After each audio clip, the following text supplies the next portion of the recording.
പെണ്ണുങ്ങൾ അഴിഞ്ഞാടി ഇറങ്ങിയിരിക്കുകയാണ്. അത് എന്തും പറയും. നിവിൻ പോളിക്ക് ഇങ്ങനെ ഒരു അവസ്ഥ വന്നു. നിവിൻ പോളി അന്ന് തന്നെ പത്രസമ്മേളനം പ്രതിച്ഛായ മാറ്റിയെടുത്തു. അതെ, താങ്കൾക്ക് ഇങ്ങനെ ഒരു വിഷയം വന്നു, കോടതി പോയി പ്രതിച്ഛായ മാറ്റിയെടുത്തു. 2 കേസിലും ഈ സിനിമാ ജീവിതത്തിൽ എനിക്ക് ഒരാളിൻ്റെ എന്നല്ലാതെ, ഞാൻ പലതും പറഞ്ഞാണത്, ഒറ്റ മടങ്ങിയ ചെക്കൻ്റെ ഇല്ല. ആ ഒരാളെന്ന് പറയുന്നത് ഉമ്മൻചാണ്ടി ആരാണെന്ന് എനിക്കെന്ന് അറിഞ്ഞുകൂടാ. പക്ഷേ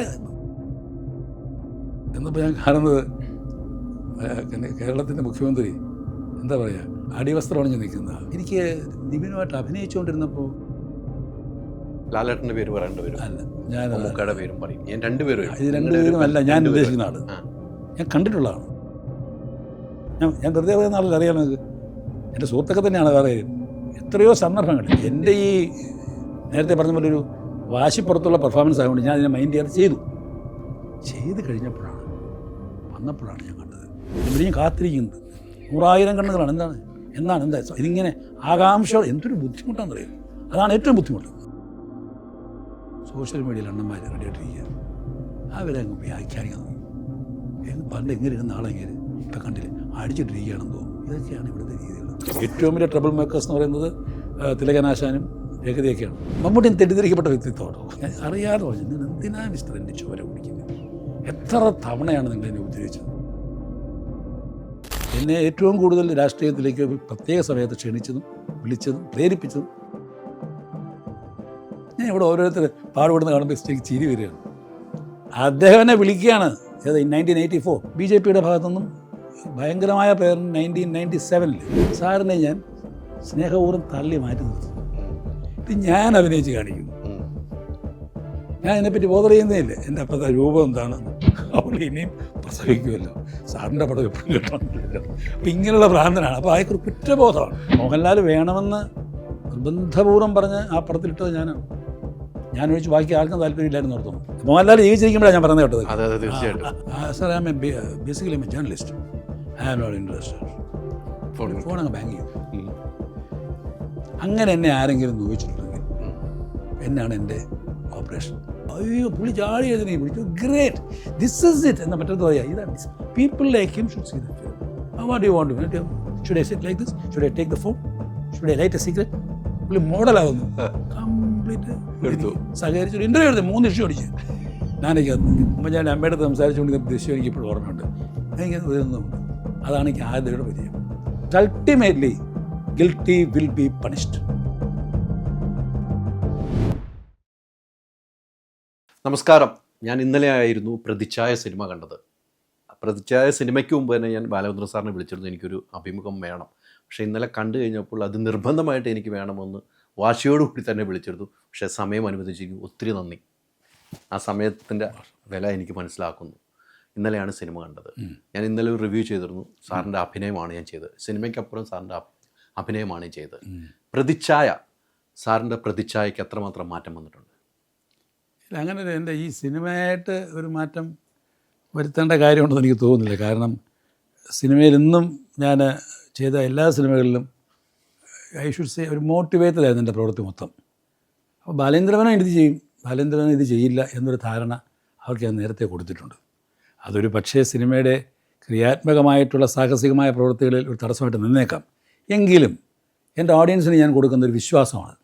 ഒരു ബാലേന്ദ്രമേനോൻ സിനിമയാണോ എങ്കിൽ അതിന് മിനിമം ഈ ക്വാളിറ്റി കാണും, അല്ലെങ്കിൽ ആ സിനിമയിൽ ഇങ്ങനെയുള്ള സീൻ കാണില്ല എന്നുള്ള ചില ധാരണകൾ, അത് ഞാനും പ്രേക്ഷകരും തമ്മിലുള്ള ഒരു വിശ്വാസമാണ്. അതുകൊണ്ട് ഈ പടം തരുന്ന ഒരു പ്രത്യേകമായ പ്രതിച്ഛായല്ല, എൻ്റെ പ്രതിച്ഛായ വർദ്ധിപ്പിക്കാനുള്ള ഒരു സിനിമയല്ലിത്. അതിലുപരിയായിട്ട് ഇത് രാഷ്ട്രീയ ചിത്രമായതുകൊണ്ട് അതിന് വേറെ ഒരുപാട് തലങ്ങളുണ്ട്. അതിൻ്റെ ഒരു ഭാഗമായിട്ട് ഞാൻ നിൽക്കുന്നു മാത്രമേ ഉള്ളൂ. മുഖ്യമന്ത്രി ആയിട്ട് ഇതിനു മുമ്പ് അഭിനയിച്ചിട്ടുണ്ട്. ഉണ്ട്. മമ്മൂട്ടി സിനിമയിലാണ് അഭിനയിച്ചത്. അതെ.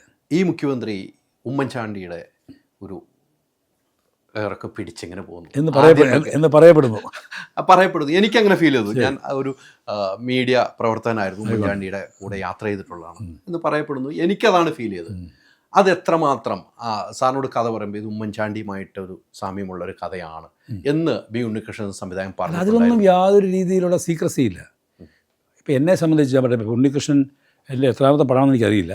പക്ഷേ അദ്ദേഹം മലയാള സിനിമയിലെ മിക്കവാറും ഒട്ട് ഹീറോസിനെ വെച്ച് പടം എടുത്ത് കഴിഞ്ഞു. ഇനി ഒരു പക്ഷേ ഒരു ഹീറോയെ വെച്ച് പടം എടുക്കാൻ ബാക്കിയുണ്ടായി ഞാൻ മാത്രമേ ഉള്ളൂ. അപ്പോൾ എന്തുകൊണ്ടോ അത് സംഭവിച്ചില്ല. കാരണം നിങ്ങൾക്കറിയാമല്ലോ സിനിമ എങ്ങനെയാണ് സംഭവിക്കുന്നത്, ഒരുപാട് ചേരുവകളുണ്ട്. അതിൽ പല ചേരുവകളിലും ഞാൻ അത്ര സമർത്ഥനല്ല. അതുകൊണ്ട് തന്നെ ഞാൻ പ്രതീക്ഷിക്കുന്നുമില്ല. എപ്പോഴാണ് when a good offer is given to me, ഞാൻ I will give a serious thought. ഉടനെ ഞാൻ ചാടി ഇറങ്ങി സിനിമ ചെയ്യുന്ന ആളല്ല ഞാൻ. ഒരു ത്രെഡ് എന്നോട് പറഞ്ഞാൽ തന്നെ ഞാനത് കേൾക്കും. കേട്ടിട്ട് സമൂലമായൊരു ചർച്ച നടത്തിയിട്ട് എനിക്ക് എന്തെങ്കിലും ആശയവ്യത്യാസം ഉണ്ടെങ്കിൽ അതെല്ലാം പറഞ്ഞ് തീർത്ത് ഒരു വൈറ്റ് സ്ലേറ്റ് ആരംഭിച്ച ശേഷം മാത്രമേ ഞാൻ പടത്തിൽ അഭിനയിക്കാൻ പോകാറുള്ളൂ. തുറന്നു പറയും, എല്ലാം പറയും. അത് മറിച്ചിട്ട് കാര്യമില്ല. Including business. അഭിമാനപൂർവ്വം ഞാൻ പറയാം, ഇത്രയും കാലം 50 വർഷം കഴിഞ്ഞു തന്നെ ഈ സിനിമാ ജീവിതത്തിൽ എനിക്ക് ഒരാളിൻ്റെ എന്നല്ലാതെ, ഞാൻ പലതും പറഞ്ഞാണത്, ഒറ്റ മടങ്ങിയ ചെക്ക് എൻ്റെ കയ്യിലില്ല. ആ ഒരാളെന്ന് പറയുന്നത് അയാളുടെ കുടുംബമായിട്ട് എനിക്ക് നല്ല ബന്ധമുള്ളതുകൊണ്ട് ഞാൻ പിന്നെ കേസിന് പോയില്ല. സോമനൊക്കെ എന്നെ കെട്ടുകണക്കിന് ചെക്ക് കാണിച്ചിട്ടുണ്ട്. കണ്ടോ ആശാനെ, ഇതെല്ലാം മടങ്ങിയ ചെക്കുകളാണ്. ഉള്ള കാര്യം നേരത്തെ പറയുക, പറഞ്ഞാൽ ബുദ്ധിമുട്ടില്ലല്ലോ. അപ്പോൾ ഇത് വന്നപ്പോൾ എൻ്റെ ഒരു അപ്രതീക്ഷിതമായിട്ടാണ്. ഉണ്ണികൃഷ്ണൻ എനിക്ക് നേരത്തെ അറിയാം, സൗഹൃദമായിട്ട് പറയാൻ പറ്റത്തില്ല, ഒരു ഹലോ ഫ്രണ്ട്ഷിപ്പ്. അപ്പോൾ എന്നെ കാണണമെന്ന് പറഞ്ഞിട്ട് ഒന്ന് കാണാൻ എനിക്ക് ഓർക്കാപ്പുറത്തായിരുന്നു. ഒരു പടം ഞാൻ ചെയ്യുന്നു, അത് ക്രൗൺ പ്ലാസ വെച്ച് തന്നെ, എൻ്റെ എല്ലാ മീറ്റിങ്ങുകളിലൂടെ വെച്ച് ചെയ്യാം. അപ്പോൾ അത് എനിക്കൊരു എൻ്റെ കൂടെ സഹകരിക്കണം, ചീഫ് മിനിസ്റ്ററായിട്ടാണ് എന്ന് പറഞ്ഞപ്പോൾ സത്യം പറഞ്ഞാൽ സന്തോഷമായി. കാരണം സിറ്റുവേഷൻസ് മാറുമല്ലോ. ഈ ഭാര്യയെ സമാധാനിപ്പിക്കുക, അതിൻ്റെ പിന്നാലെ നടക്കുക, സാരി ചുറ്റി കൊടുക്കുക, ഈ ജോലിയാണല്ലോ ഞാൻ ചെയ്യുന്ന മിക്കവാറുള്ള എല്ലാ ഭർത്താക്കന്മാരുടെയും കഥാപാത്രം ഇത് കാണിക്കുന്നു. ഇതല്ല, ഇത് പറഞ്ഞു വന്നപ്പം ഞാൻ എപ്പോഴും എക്സ്പ്ലോർ ചെയ്യുന്ന പോസിബിലിറ്റീസ്, എന്തെല്ലാം വ്യത്യസ്തമായ സന്ദർഭങ്ങളിൽ എനിക്ക് വരാൻ സാധിക്കുന്നു. ഇപ്പം ഞാൻ എഗ്രി. അപ്പോൾ ആണ് ചോദിച്ചത്, കഥ പറഞ്ഞ് വന്നപ്പോൾ എവിടേക്കോ എത്രയൊക്കെ ആയാലും ചന്ദനത്തിന് അതിൻ്റെ ഗന്ധം കാണുമല്ലോ. അപ്പോൾ കഥയുടെ ആഖ്യാനം വന്നപ്പോൾ പതുക്കെ പോയി നിൽക്കുന്നത് സരിതയിലാണെന്ന് എനിക്ക് മനസ്സിലായി. സരിത എന്ന് പേര് വയ്ക്കണ്ട, എന്നുവെച്ചാൽ ആ ഇൻസിഡൻറ്റ് അതായിരുന്നല്ലോ. അപ്പോൾ ആ സരിത ഇൻസിഡൻറ്റുമായിട്ട് ബന്ധപ്പെടുന്ന മുഖ്യമന്ത്രിയാണ്. ചത്തത് കീചകനെങ്കിൽ കൊന്നത് ഭീമൻ തന്നെ, പറയേണ്ട ആവശ്യമില്ല. അപ്പം ഞാൻ ഇത് ഉമ്മൻചാണ്ടിയെ ഉദ്ദേശിച്ച് അപ്പോൾ പറഞ്ഞു അതെ പിന്നെ ഈ സംഭവങ്ങൾ വരുമ്പോൾ, പക്ഷെ അതല്ല ഉണ്ണികൃഷ്ണ ഭയനായിരിച്ചു. അപ്പോൾ എനിക്കിത് ചെയ്യുന്ന വിരോധമൊന്നുമില്ല. അപ്പോൾ പുള്ളി പറഞ്ഞത്, ഞാൻ അങ്ങനെ പറഞ്ഞതുകൊണ്ട് ഡോണ്ട് ബി ബേസ്ഡ്, അതായത് താങ്കൾക്ക് ഈ യാതൊരു രീതിയിലും പിന്നെ ഉമ്മൻചാണ്ടി ഒരു ലേബിലിറ്റി ആയിട്ട് മനസ്സിൽ കിടക്കേണ്ട കാര്യമില്ല. You are free to do it the way you like as an actor. അതുകൊണ്ട് ഒരു സീനിൽ പോലും അദ്ദേഹം എന്നോട് ഉമ്മൻചാണ്ടിയെ പോലെ പറഞ്ഞ പോലെ എന്ന് പറഞ്ഞ് എന്നെ പിന്നെ ഇൻസ്ട്രക്ട് ചെയ്തിട്ടില്ല. അതുകൊണ്ട് ഫ്രീഡം ഈസ് മൈൻ. അപ്പോൾ ഇത് കേട്ടപ്പോൾ എനിക്ക് തോന്നിയത് ഉമ്മൻചാണ്ടി എന്ന് പറയുമ്പോൾ ആദ്യം ഉമ്മൻചാണ്ടിയുടെ മുഖം എടുത്ത് നോക്കുക. ആദ്യം നമ്മുടെ മനസ്സിൽ വരുന്നത് ഫീച്ചേഴ്സിൽ അദ്ദേഹത്തിൻ്റെ അലസമായ മുടിയാണ്. എവിടെയാണെങ്കിലും അത് മുടി ഉറക്കത്തിൽ നിന്ന് വന്ന ഒരു മുഖ്യമന്ത്രിയുടെ മുഖമാണ് അദ്ദേഹത്തിനുള്ളത്. ചീപ്പിൻ്റെ എനിക്ക് അതേ ചീപ്പ് കണ്ടു കാണത്തുമില്ല ജീവിതത്തിൽ. ഇതിൽ മേക്കപ്പ് വന്നപ്പോൾ ഭാഗ്യവശാൽ ആസ്തി മനോഹരമായി ചീതി ഒതുക്കി എണ്ണ തേച്ച് വയ്ക്കുന്ന ഒരു എഗ്ഗ് കിട്ടിയപ്പോൾ സന്തോഷവാനായി. ഇനി അതിൻ്റെ പേര് പറയത്തില്ല. അഭിനയ ജീവിതത്തിൽ ഇപ്പോൾ ഇതിൻ്റെ മുഖ്യമന്ത്രി കഥാപാത്രം അഭിനയ ജീവിതത്തിൽ രാഷ്ട്രീയക്കാർ ഇപ്പോൾ പറഞ്ഞു ഉമ്മൻചാണ്ടിയുമായിട്ട് നല്ല ബന്ധമായിരുന്നു, അല്ല ഒത്തിരി രാഷ്ട്രീയ നേതാക്കളുമായിട്ട് ബന്ധമുണ്ടായിരുന്ന ഒരു വ്യക്തിയാണ് താങ്കൾ. നമുക്ക് ഒരുപാട് ആളുകളുണ്ട്. ഉമ്മൻചാണ്ടിയായിട്ട് പേഴ്സണൽ അടുപ്പം ഓർത്തെടുക്കുകയാണ് എന്ത് ഓർത്തെടുക്കാൻ പറ്റും? ഒരുപാടുണ്ട്. എന്നുവെച്ചാൽ അതായത് ഞാൻ ഇത് ആവർത്തനമായിരിക്കും, എന്തായാലും ഞാൻ പറയാം. ഞാൻ ഇടവ മുസ്ലിം ഹൈസ്കൂളിലാണ് പഠിച്ചിരുന്നത്. എനിക്കൊരു ചേച്ചിയുണ്ട്, എന്നൊക്കെ 1 വയസ്സ് മൂത്തതാണ്. ഞങ്ങൾ 2 പേരും ആ സ്കൂളിൽ പഠിക്കുക. അപ്പം അന്ന് രാഷ്ട്രീയമൊന്നും എനിക്കില്ല, വീട്ടിൽ അടിച്ചു വളർത്തുന്ന ഒരു പയ്യനായിട്ടാണ് നിൽക്കുന്നത്. അപ്പോൾ ആ സമയത്ത് അവിടെ ഒരു വിദ്യാർത്ഥി സമരം ഉണ്ടായി സ്കൂളിൽ. അപ്പോൾ ഈ സ്കൂൾ തലത്തിലുള്ള രീതി എന്ന് വെച്ചാൽ ആ സ്കൂളിൽ ഏറ്റവും അച്ചടക്കമുള്ള പഠിക്കാൻ സാമർഥ്യമുള്ള ഒരു കുട്ടിയെ പിടിച്ച് അവരങ്ങ് പ്രൈം മിനിസ്റ്ററാക്കും. അതും പ്രൈം മിനിസ്റ്ററായിട്ടുള്ള യാതൊരു ബന്ധമില്ല. അങ്ങനെ ഇതെല്ലാം കൂടെ ചേർന്ന് എൻ്റെ ചേച്ചിയെ പിടിച്ച് പ്രൈം മിനിസ്റ്ററാക്കി. ചേച്ചി നേരെ വർത്താനമൊന്നും പറയത്തില്ല. ആ സമയത്താണ് അവിടെ സമരം വരുന്നത്. സമരം വന്ന് ഒരു രാത്രിയിൽ അവിടുത്തെ ഒരു ഷെഡ് കത്തിച്ചു. അപ്പോൾ KSU പ്രോബ്ലത്തിലായി. അതിനെ ഒത്തുതീർപ്പാകാനായിട്ട് ഇടവ എന്ന് പറഞ്ഞ സ്ഥലത്ത് സന്ധ്യയ്ക്ക് ഉമ്മൻചാണ്ടി എന്ന് പറയുന്ന വ്യക്തി വരുന്നു. അതിന് ഞാൻ പിന്നെ നോക്കുമ്പോൾ അദ്ദേഹം എൻ്റെ വീടിൻ്റെ വാതിൽക്ക് നിൽക്കുക. അപ്പോൾ ഈ ഉമ്മൻചാണ്ടി ആരാണെന്ന് എനിക്കൊന്ന് അറിഞ്ഞുകൂടാ, പക്ഷേ പൊളിറ്റിക്കൽ ലീഡറാണെന്നറിയാം. അപ്പോൾ ഞാൻ അദ്ദേഹത്തെ കണ്ടു. എന്താ കാര്യം? അദ്ദേഹം വന്നിരിക്കുന്നത് അടുത്ത ദിവസം കുട്ടികൾ സമരം പ്രഖ്യാപിച്ചിരിക്കുകയാണ്, ദയവേത് സ്കൂളിൽ വരരുത് ആസ് പ്രൈം മിനിസ്റ്റർ. അത് പറയാനായിട്ട് അപ്പോൾ പുള്ളിക്ക് പറയേണ്ട അടുത്ത് ഞാൻ പയ്യനാണല്ലോ. അച്ഛൻ റെയിൽവേ സ്റ്റേഷൻ മാസ്റ്റർ അവിടെ ഇല്ല, അമ്മ അവൻ അടുക്കളയിലുള്ളൂ. അമ്മ അടുത്താണ് പുള്ളി ആഹ്വാനം ചെയ്യുന്നതാണ് ഞാൻ ഫസ്റ്റ് ഷോട്ട് കാണുന്നത്. ഉമ്മൻചാണ്ടി അമ്മയുടെ അടുത്ത് സംസാരിച്ചുകൊണ്ട് ദൃശ്യം എനിക്ക് ഇപ്പോഴും ഓർമ്മയുണ്ട്. ഇങ്ങനെ ഇതൊന്നുമുണ്ട്. അതാണ് എനിക്ക് ആദ്യയുടെ പരിചയം. ഞാനൊരു ഇടക്കാലഘട്ടത്തിലൊരു ലേശം ശാരീരിക ബുദ്ധിമുട്ടുകൾ കഴിഞ്ഞിട്ട് ഞാൻ ഹൈദരാബാദിൽ എൻ്റെ മുഖൻ്റെ അവിടെ പ്രദർശനം ട്രീറ്റ്മെൻറ്റ് കഴിഞ്ഞു, അസുഖമെല്ലാം കഴിഞ്ഞ് ഞാനവിടെ താമസിച്ചുകൊണ്ടിരുന്നപ്പോൾ തന്നെ ഇവിടെ ആൾക്കാരെല്ലാം മിക്കവാറും ഇപ്പോൾ തീരും എന്ന മട്ടിലേക്ക് ഒരുപാട് അഭ്യുദയാംശങ്ങളുണ്ടെന്ന് സിനിമയിൽ അറിയാമല്ലോ. പക്ഷെ ഞാനവിടെ ഈ സമയം കൊണ്ട് ഒരു പുസ്തകം എഴുതി, അറിയാത്തത് അറിയേണ്ടത് എഴുതിയിട്ട് ഞാൻ നാട്ടിൽ വന്നിട്ട്, അന്ന് അദ്ദേഹം CM ആണ്, ഞാൻ നേരത്തെ വിളിച്ചു പറഞ്ഞു ഇങ്ങനെ എനിക്കിങ്ങനെ വരുന്നുള്ളത് അങ്ങ് വേണം പുസ്തകം പ്രകാശനം ചെയ്യാമെന്ന് പറഞ്ഞിട്ട് അദ്ദേഹമാണ് തിരുവനന്തപുരത്ത് വെച്ച് ONV സാറിനാണ് പുസ്തകം കൊടുത്ത് പ്രകാശനം ചെയ്തത്. അങ്ങനെയും ഞാൻ ഒരു പേഴ്സണലായിട്ട് എൻ്റെ ഒരു അഭ്യുദയകാംക്ഷി എന്ന് പറഞ്ഞാൽ കറക്റ്റാണ്. ഞാൻ അല്ലാതെ അവിഹിതമായ ഒരു സ്ഥാനങ്ങളും ഏത് ബോർഡ് ചെയർമാൻ മറ്റത് അതൊന്നും എന്നെ കിട്ടത്തില്ല, ഞാൻ പാടില്ല. പക്ഷേ അത് അതർവൈസ് എനിക്ക് ഞാൻ താല്പര്യത്തോടെ, പിന്നെ അദ്ദേഹത്തിൻ്റെ കഠിനാധ്വാനം എനിക്ക് ഭയങ്കരമായിരുന്നു. പിന്നെ ഈ പബ്ലിക്കിനോടുള്ള കമ്മിറ്റ്മെൻറ്റ്, ഒരു മുഷിഞ്ഞ മുഖം ഞാൻ കണ്ടിട്ടില്ല. ഈ പിന്നെ എന്താ പറയണ്ടേ, പുസ്തക പ്രകാശനത്തിന് എൻ്റെ വന്നോളാം എന്നൊക്കെ പറഞ്ഞെങ്കിലും എനിക്കൊരു മോശമല്ലേ പോയി വിളിക്കണം. അങ്ങനെ എൻ്റെ അവർ രാവിലെ 8 മണിക്ക് വീട്ടിൽ വരാൻ പറഞ്ഞു. അങ്ങനെ ഞാൻ ചെന്നപ്പോൾ അവിടെ എൻ്റെ പുസ്തകത്തിൻ്റെ ആൾ നിൽക്കുക, എവിടെ കൂടെ പോകണ്ടേ എവിടെ.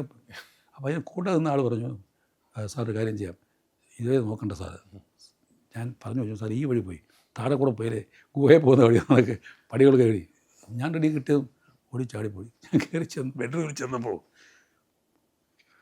ഞാൻ കാണുന്നത് കേരളത്തിൻ്റെ മുഖ്യമന്ത്രി എന്താ പറയുക, അടിവസ്ത്രം അണിഞ്ഞ് നിൽക്കുന്ന, ഡ്രസ്സ് ചെയ്യാൻ പുള്ളി അണ്ടർവെയർ ഇട്ടിരിക്കുക. എന്നെ കണ്ട കുഴപ്പമില്ല, ക്യാമറയൊന്നും ഇല്ലല്ലോ. അതെനിക്കിപ്പോഴും ഓർമ്മയുണ്ട്. അല്ല സമയമില്ല പുള്ളിക്ക്, അതാണ് സത്യം. അതുകൊണ്ട് മാനസികമായിട്ടുമൊക്കെ വളരെ എനിക്ക് നല്ല വൈബ് ബാലൻസ്. രാഷ്ട്രീയക്കാരെ എപ്പോഴും വാഴ്ത്തപ്പെടുന്ന മരണത്തിന് ശേഷമായിരിക്കും അല്ലേ? മരണത്തിന് മുമ്പ് അങ്ങോട്ടും ഇങ്ങോട്ടും കുറ്റം പറയും, പക്ഷേ മരണത്തിന് ശേഷമാണ് വാഴ്ത്തപ്പെടുന്നത്. ആ വാഴ്ത്തപ്പെടൽ ഒരു ഡയറക്ടർ എന്ന നിലയിലും ഒരു മനുഷ്യസ്നേഹി എന്ന നിലയിലും എങ്ങനെയാണ് കാണുന്നത്? അതെ സാറ് കാണുന്നത് അദ്ദേഹത്തിൻ്റെ കാര്യത്തിലാണോ? മൊത്തത്തിലുള്ള രാഷ്ട്രീയക്കാരുടെ അല്ല, എന്താ അറിയോ സീത, അത് നമുക്ക് ആരും മാറ്റാൻ പറ്റത്തില്ല. ഇപ്പോൾ ഇപ്പം എന്തോ നടന്നുകൊണ്ടിരിക്കുന്നത്, ഇപ്പം മരിച്ച് പതിറ്റാണ്ടുകൾ കഴിഞ്ഞുള്ള സംഭവങ്ങൾ പൊക്കിക്കൊണ്ടുവന്നില്ലേ കാണിക്കുന്നത്. അപ്പോൾ അതൊരു മനുഷ്യ ശാശിയുടെ ഒരു വിനോദമാണ്, നമുക്കതൊന്നും ഒഴിവാക്കാൻ പറ്റുകയില്ല. ഏത് എന്താ തത്വചിന്തകമെന്ന് ഉപദേശിച്ചാലും അത് മനുഷ്യവാസനയാണ്. ക്ഷീരമുള്ള ഇടിൻ ചുവട്ടിലും ചോര തന്നെ കൊതിൻ്റെ കൗതുകം അത് പറഞ്ഞുകൊണ്ടിരിക്കും. പക്ഷേ എനിക്കത് വലിയൊരു അദ്ദേഹത്തിൻ്റെ വേറൊരു വലിയ ഗ്രേറ്റ്നസ് ഞാൻ കണ്ടത്. Just imagine, as chief minister ഈ സരിത ഇഷ്യൂ വന്നു കഴിഞ്ഞപ്പോൾ അതിൽ ആരൊക്കെ ഇൻവോൾവ് എന്നൊക്കെ ഒന്നും അറിയാൻ ഞാൻ പറയുന്നില്ല. ആ അന്വേഷണ കമ്മീഷൻ മുമ്പിൽ എന്ത് വിനയാന്വിതനായിട്ട് കയറിയിരുന്നപ്പോൾ what a quality it is. അദ്ദേഹം പോയിരുന്നല്ലോ സുഖമായിട്ട്. പിന്നെ അദ്ദേഹത്തിന് വേറെ വലിയ ഭാഗ്യമുണ്ടായത് നിരപരാധിയാണെന്ന് അറിഞ്ഞതിന് ശേഷം മരിച്ചില്ലേ. അത് ദൈവത്തിൻ്റെ കാരുണ്യം എന്ന് മാത്രമേ പറയാറുള്ളൂ. അത് കറക്റ്റാണ്. നമ്മുടെ സിനിമയിൽ പറഞ്ഞു വെക്കുന്നത് പോലെ അല്ലല്ല. അതെ. പിന്നെ വേറൊരു കാര്യം, ഇത് 24 hours ഈസ് അറ്റ് ഇറ്റ്. അത് ആരാ പറയാത്ത പുള്ളിയുടെ ജനസമ്പർക്ക പരിപാടിക്ക് എന്താ സാർ, നമുക്ക് ഒരു ദിവസം പോയിട്ട് നമ്മൾ തളർന്നു പോകും. ഇങ്ങനെ കുത്തിയത് ഭക്ഷണം കഴിക്കാതെ ഇങ്ങനെ ഇരിക്കല്ലായിരുന്നു.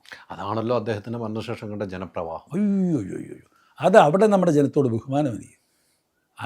അദ്ദേഹം എന്തായാലും ഉമ്മൻചാണ്ടി അതായത് എൻ്റെ ഏപ്രിൽ 19 എന്ന് പറയുന്ന പടത്തിനകത്ത്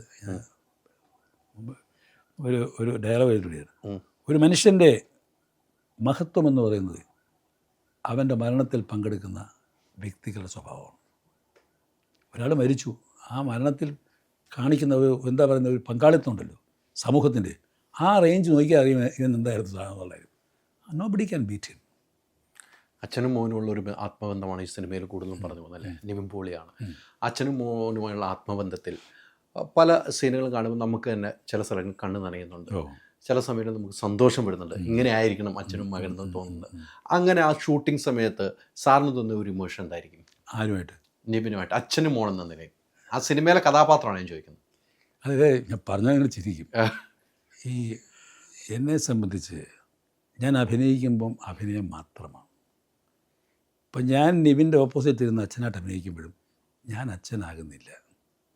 എൻ്റെ ഉള്ളിൽ വേറൊരു ബാലൻ തന്നെ ഇരിപ്പുണ്ട്. ഇത്രയും വലിയ എൻ്റെ അച്ഛനാവാൻ പറ്റും എനിക്ക് എന്നാണ് ഞാൻ ചിന്തിക്കുന്നത്. അല്ലെ എൻ്റെ പ്രായം ഞാൻ പറയുന്നില്ല, എനിക്ക് തോന്നുന്നുണ്ട്.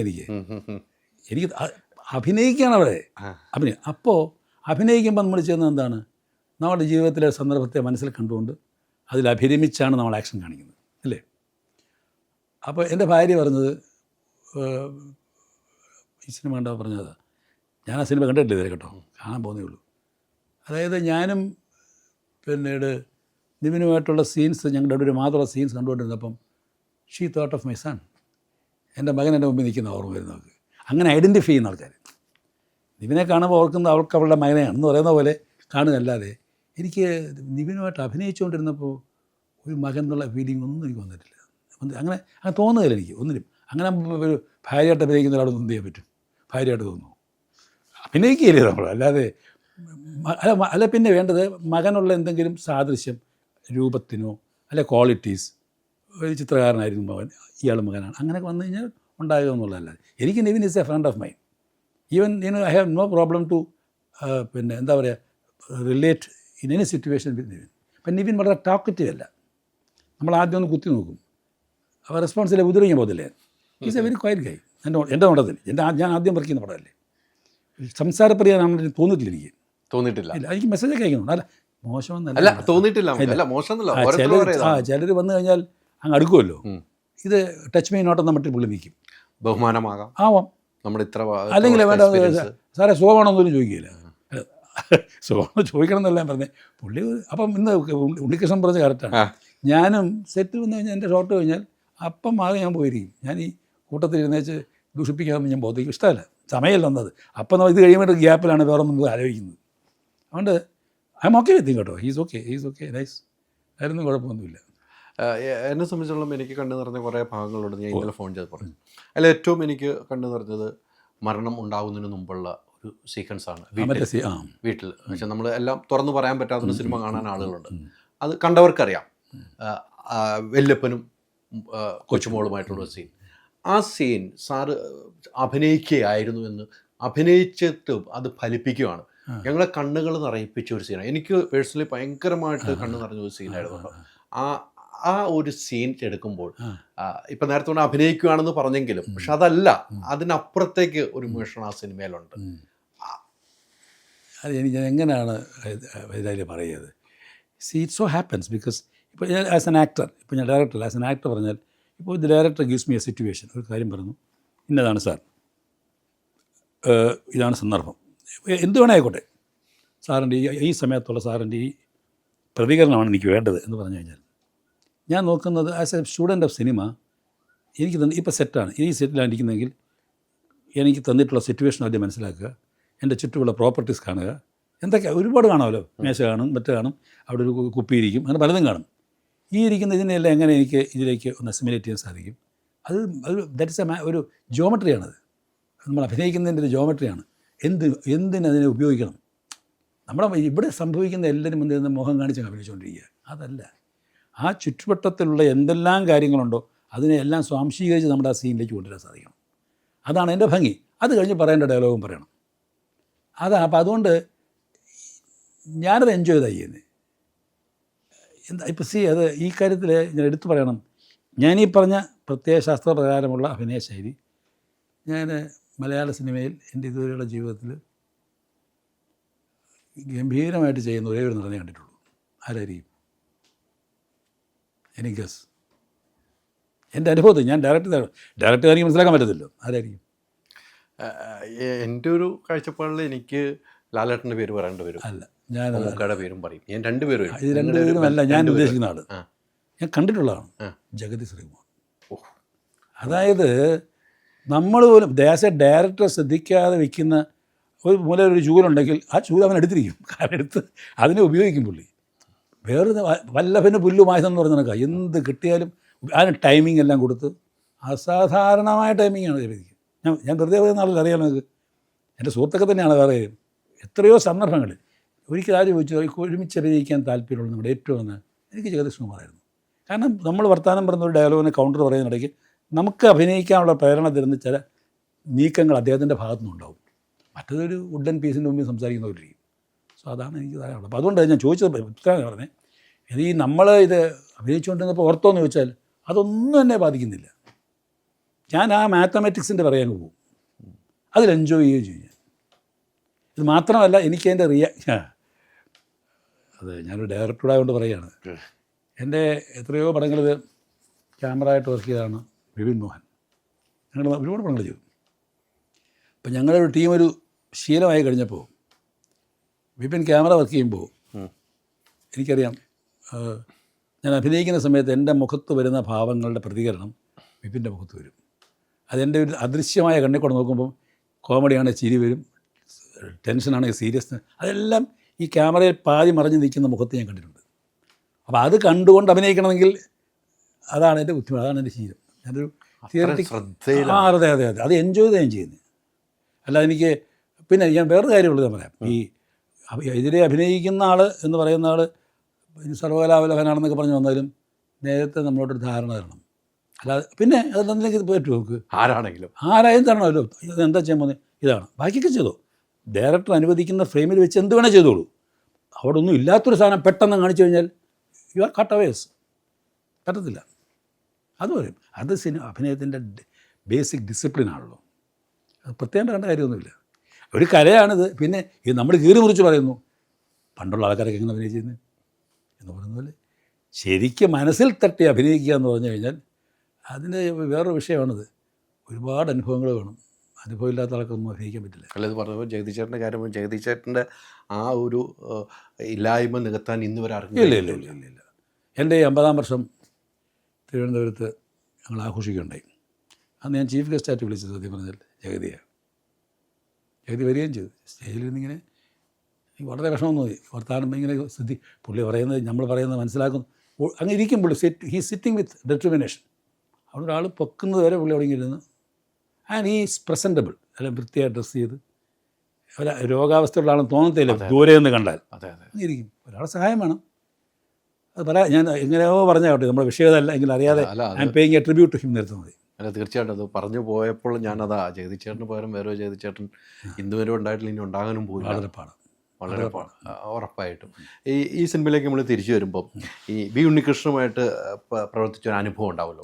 നേരത്തെ പറഞ്ഞല്ലോ, വി ഉണ്ണികൃഷ്ണൻ എന്നെ വെച്ച് മാത്രമേ സിനിമയാത്തുള്ളൂ, എന്നെ വെച്ച് ഇപ്പോൾ ചെയ്തു. ആ ഒരു അനുഭവം എങ്ങനെയായിരുന്നു? അല്ല, എനിക്ക് വളരെ അത് ഒരു ഞാൻ ഉണ്ണിയെന്നാണ് വിളിക്കുന്നത്. മുമ്പേ അറിയാൻ കേട്ടോ ഉണ്ണിയെ. എൻ്റെ പിന്നെ അസോസിയേറ്റ് ആയിരുന്ന വിജയ് തമ്പിയുടെ സീരിയലിലൊക്കെ പുള്ളി പണ്ട് സഹകരിച്ചിട്ടുണ്ട്.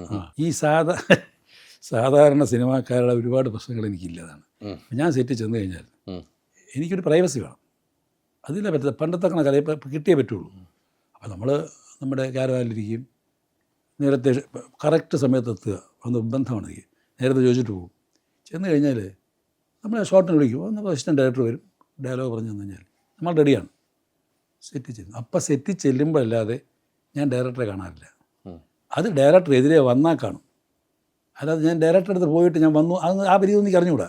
ഞാൻ നേരെ സെറ്റ് വരുമ്പോഴേക്കും ഇതായി സംഭവമായി, ഷോട്ട് ചോദിച്ചു. അപ്പം ഇതിനിടയ്ക്ക് ഞങ്ങളെ കാണുന്നില്ല ആസ് ഡയറക്ടർ. പുള്ളി ഇടയ്ക്കൊന്ന് പാസ് ചെയ്യുമ്പോൾ ഒന്ന് കാണും എന്നുള്ള, അല്ലെങ്കിൽ വർക്ക് ഈസ് വർഷിപ്പ്, അങ്ങനെ ഞാൻ ചെയ്യുന്നത്. അല്ലാതെ എനിക്ക് ഒരുപാട് ഇതിന് ഏറ്റവും കുറച്ച് സമയമായിരിക്കും ഞാൻ സിനിമ അല്ലാതെയുള്ള കാര്യങ്ങൾ സംസാരിച്ചിട്ടുള്ളത് തന്നെ. അതാണ് പറയുന്നത്. വെച്ചാൽ അതില്ല, മറ്റ് സിനിമകളുടെ സെറ്റിൽ അതൊരു ബഹളമായിരിക്കും. ആ ബഹളത്തിൻ്റെ ഒരു ഭാഗമാകാൻ പറ്റിയിട്ടില്ല. പിന്നെ അടിസ്ഥാനപരമായിട്ട് ഞാനൊരു ഡയറക്ടറാണ്. അത് ഏൽപ്പിച്ചിട്ടുള്ള ഒരു ചെറിയൊരു ധാർഷ്ട്യം എനിക്കുണ്ട്. അതില്ലെന്ന് പറയാൻ നോക്കില്ല. അത് വലിയ പാടാണ്. അത് അതിനകത്തത് കണ്ടാൽ തിരുത്തുക. ആവാസനയ്ക്ക് ഇപ്പോഴും ഉണ്ട്, വീട്ടിലുമുണ്ട്, നാട്ടിലുമുണ്ട്. പിന്നെ അത് പറയുമ്പോൾ വലിയ സമാധാനമുള്ളൂ. അപ്പോൾ അതുകൊണ്ട് അല്ല ഞാൻ പറയാം. അപ്പോൾ ഉണ്ണിയായിട്ട് ഞാൻ നല്ല വൈബിങ് ആയിരുന്നു. പിന്നെ എന്ത് കാര്യം എനിക്ക് ചോദിച്ചു കഴിഞ്ഞാൽ കറക്റ്റായിട്ട് ഉത്തരം ഉണ്ണി തരും. അതല്ലേ ഞാൻ പറഞ്ഞു, ഉമ്മൻചാണ്ടി ചിന്തിക്കുകയും വേണ്ടെന്ന് പറയുമ്പോൾ ഒരു ഡയറക്ടേഴ്സ് പിന്നെ ഒരു സാങ്ഷൻ കിട്ടും. നമ്മൾ അതിൽ തന്നെ പിടിച്ചു പോകുന്നുള്ളൊരു പിന്നെ അത് ഞാൻ ചെയ്താൽ എന്താ കുഴപ്പമുണ്ടോ? ഞാൻ ആർഗ്യുമെൻ്റ് ഒന്നും ഡയറക്ടറായിട്ടൊന്നും ആർഗ്യുമെൻറ്റിന് പോയിട്ട് യാതൊരു കാര്യമില്ല. Cinema is director's expression, whether it is good, bad or ugly. If you want to be in that film you have to respect the director. അത് ഞാൻ പ്രായം നോക്കത്തില്ല. ഇപ്പം നാളെ ഇപ്പോൾ ഒരു പിന്നെ എന്താ പറയുക, ഒരു 20 വയസ്സുള്ള പയ്യനാണ് എൻ്റെ പടത്തിൽ വന്നവരും അവൻ ഡയറക്ടറാണ്. I have to give the respect. അതതിൻ്റെ പ്രിൻസിപ്പിളാണ്. പിന്നെ അത് നീ പോണോ വേണ്ടോ എന്ന് തീരുമാനിക്കേണ്ടത് നമ്മളാണ്. ഞാൻ ഡയറക്ടറാണ് എന്ന് പറഞ്ഞ് മോപ്പിക്കാൻ ഡയറക്ടറിന് പറ്റത്തില്ല. നമുക്ക് വെച്ച് എഴുതി വെച്ചിരുന്ന ഡയലോഗുകൾ അല്ലേ, ചില ഡയലോഗുകൾ നമുക്ക് പറയാൻ പറ്റാത്ത സാഹചര്യം ഉണ്ടാകും. അത് നമുക്ക് നേരത്തെ സ്ക്രിപ്റ്റ് നോക്കുന്ന ഒരാളാണെങ്കിൽ ചിലപ്പോൾ നമുക്ക് വേണ്ട എന്ന് പറയാൻ പറ്റും. പക്ഷേ നമുക്ക് നമ്മുടെ മനസ്സിൽ പറയാം, ഈ ഡയലോഗ് എനിക്ക് പറയാൻ പറ്റില്ല എന്ന് മുഖത്ത് നോക്കി പറയാറുണ്ടോ? അല്ല, മുഖത്ത് നോക്കി പറയരുത്. എന്തിനാണ് പറയുന്നത്? രാഷ്ട്രീയമല്ല. ഇപ്പോൾ ഉദാഹരണത്തിന് കഷ്ടം എന്നൊരു വാക്കിനി വായി വരുന്നില്ല, എത്ര പറഞ്ഞിട്ട്. അപ്പോൾ ഷോട്ട് എടുക്കും തോറും ആ ഭാഗം വരുമ്പോൾ തെറ്റുകയാണ്. ഡബിൾ മീനിങ് ഉള്ള ഡയലോഗുകളൊക്കെ വരുന്നുണ്ട് സിനിമകൾ. അങ്ങനെ ഒരു അതെ, അത് ഇപ്പോൾ എൻ്റെ അടുത്തൊരാൾ വന്ന് ഡബിൾ മീനിങ് പറഞ്ഞാൽ ഞാൻ പറയരുത്. എന്ത് പറഞ്ഞാൽ എനിക്കത് എൻ്റേതായ ന്യായമായ കാരണങ്ങളുണ്ട്. എനിക്ക് ഞാൻ ഡയറക്ടറാണ് പറഞ്ഞു അങ്ങനെ പറയാൻ. ഇതൊക്കെ അത് വരുമ്പോഴുണ്ട്. നമ്മൾ വെറുതെ കയറിയിട്ട് നിയമം മാത്രം പറയരുത്. Director is the supreme command and we are bound to oblige him. അതെല്ലാം ഓക്കെ. പക്ഷെ നമുക്ക് ന്യായമായ ഒരു സംശയം വന്നു കഴിഞ്ഞാൽ അത് ക്ലാരിഫൈ ചെയ്യേണ്ട ബാധ്യതയും ഡയറക്ടർക്കുണ്ട്.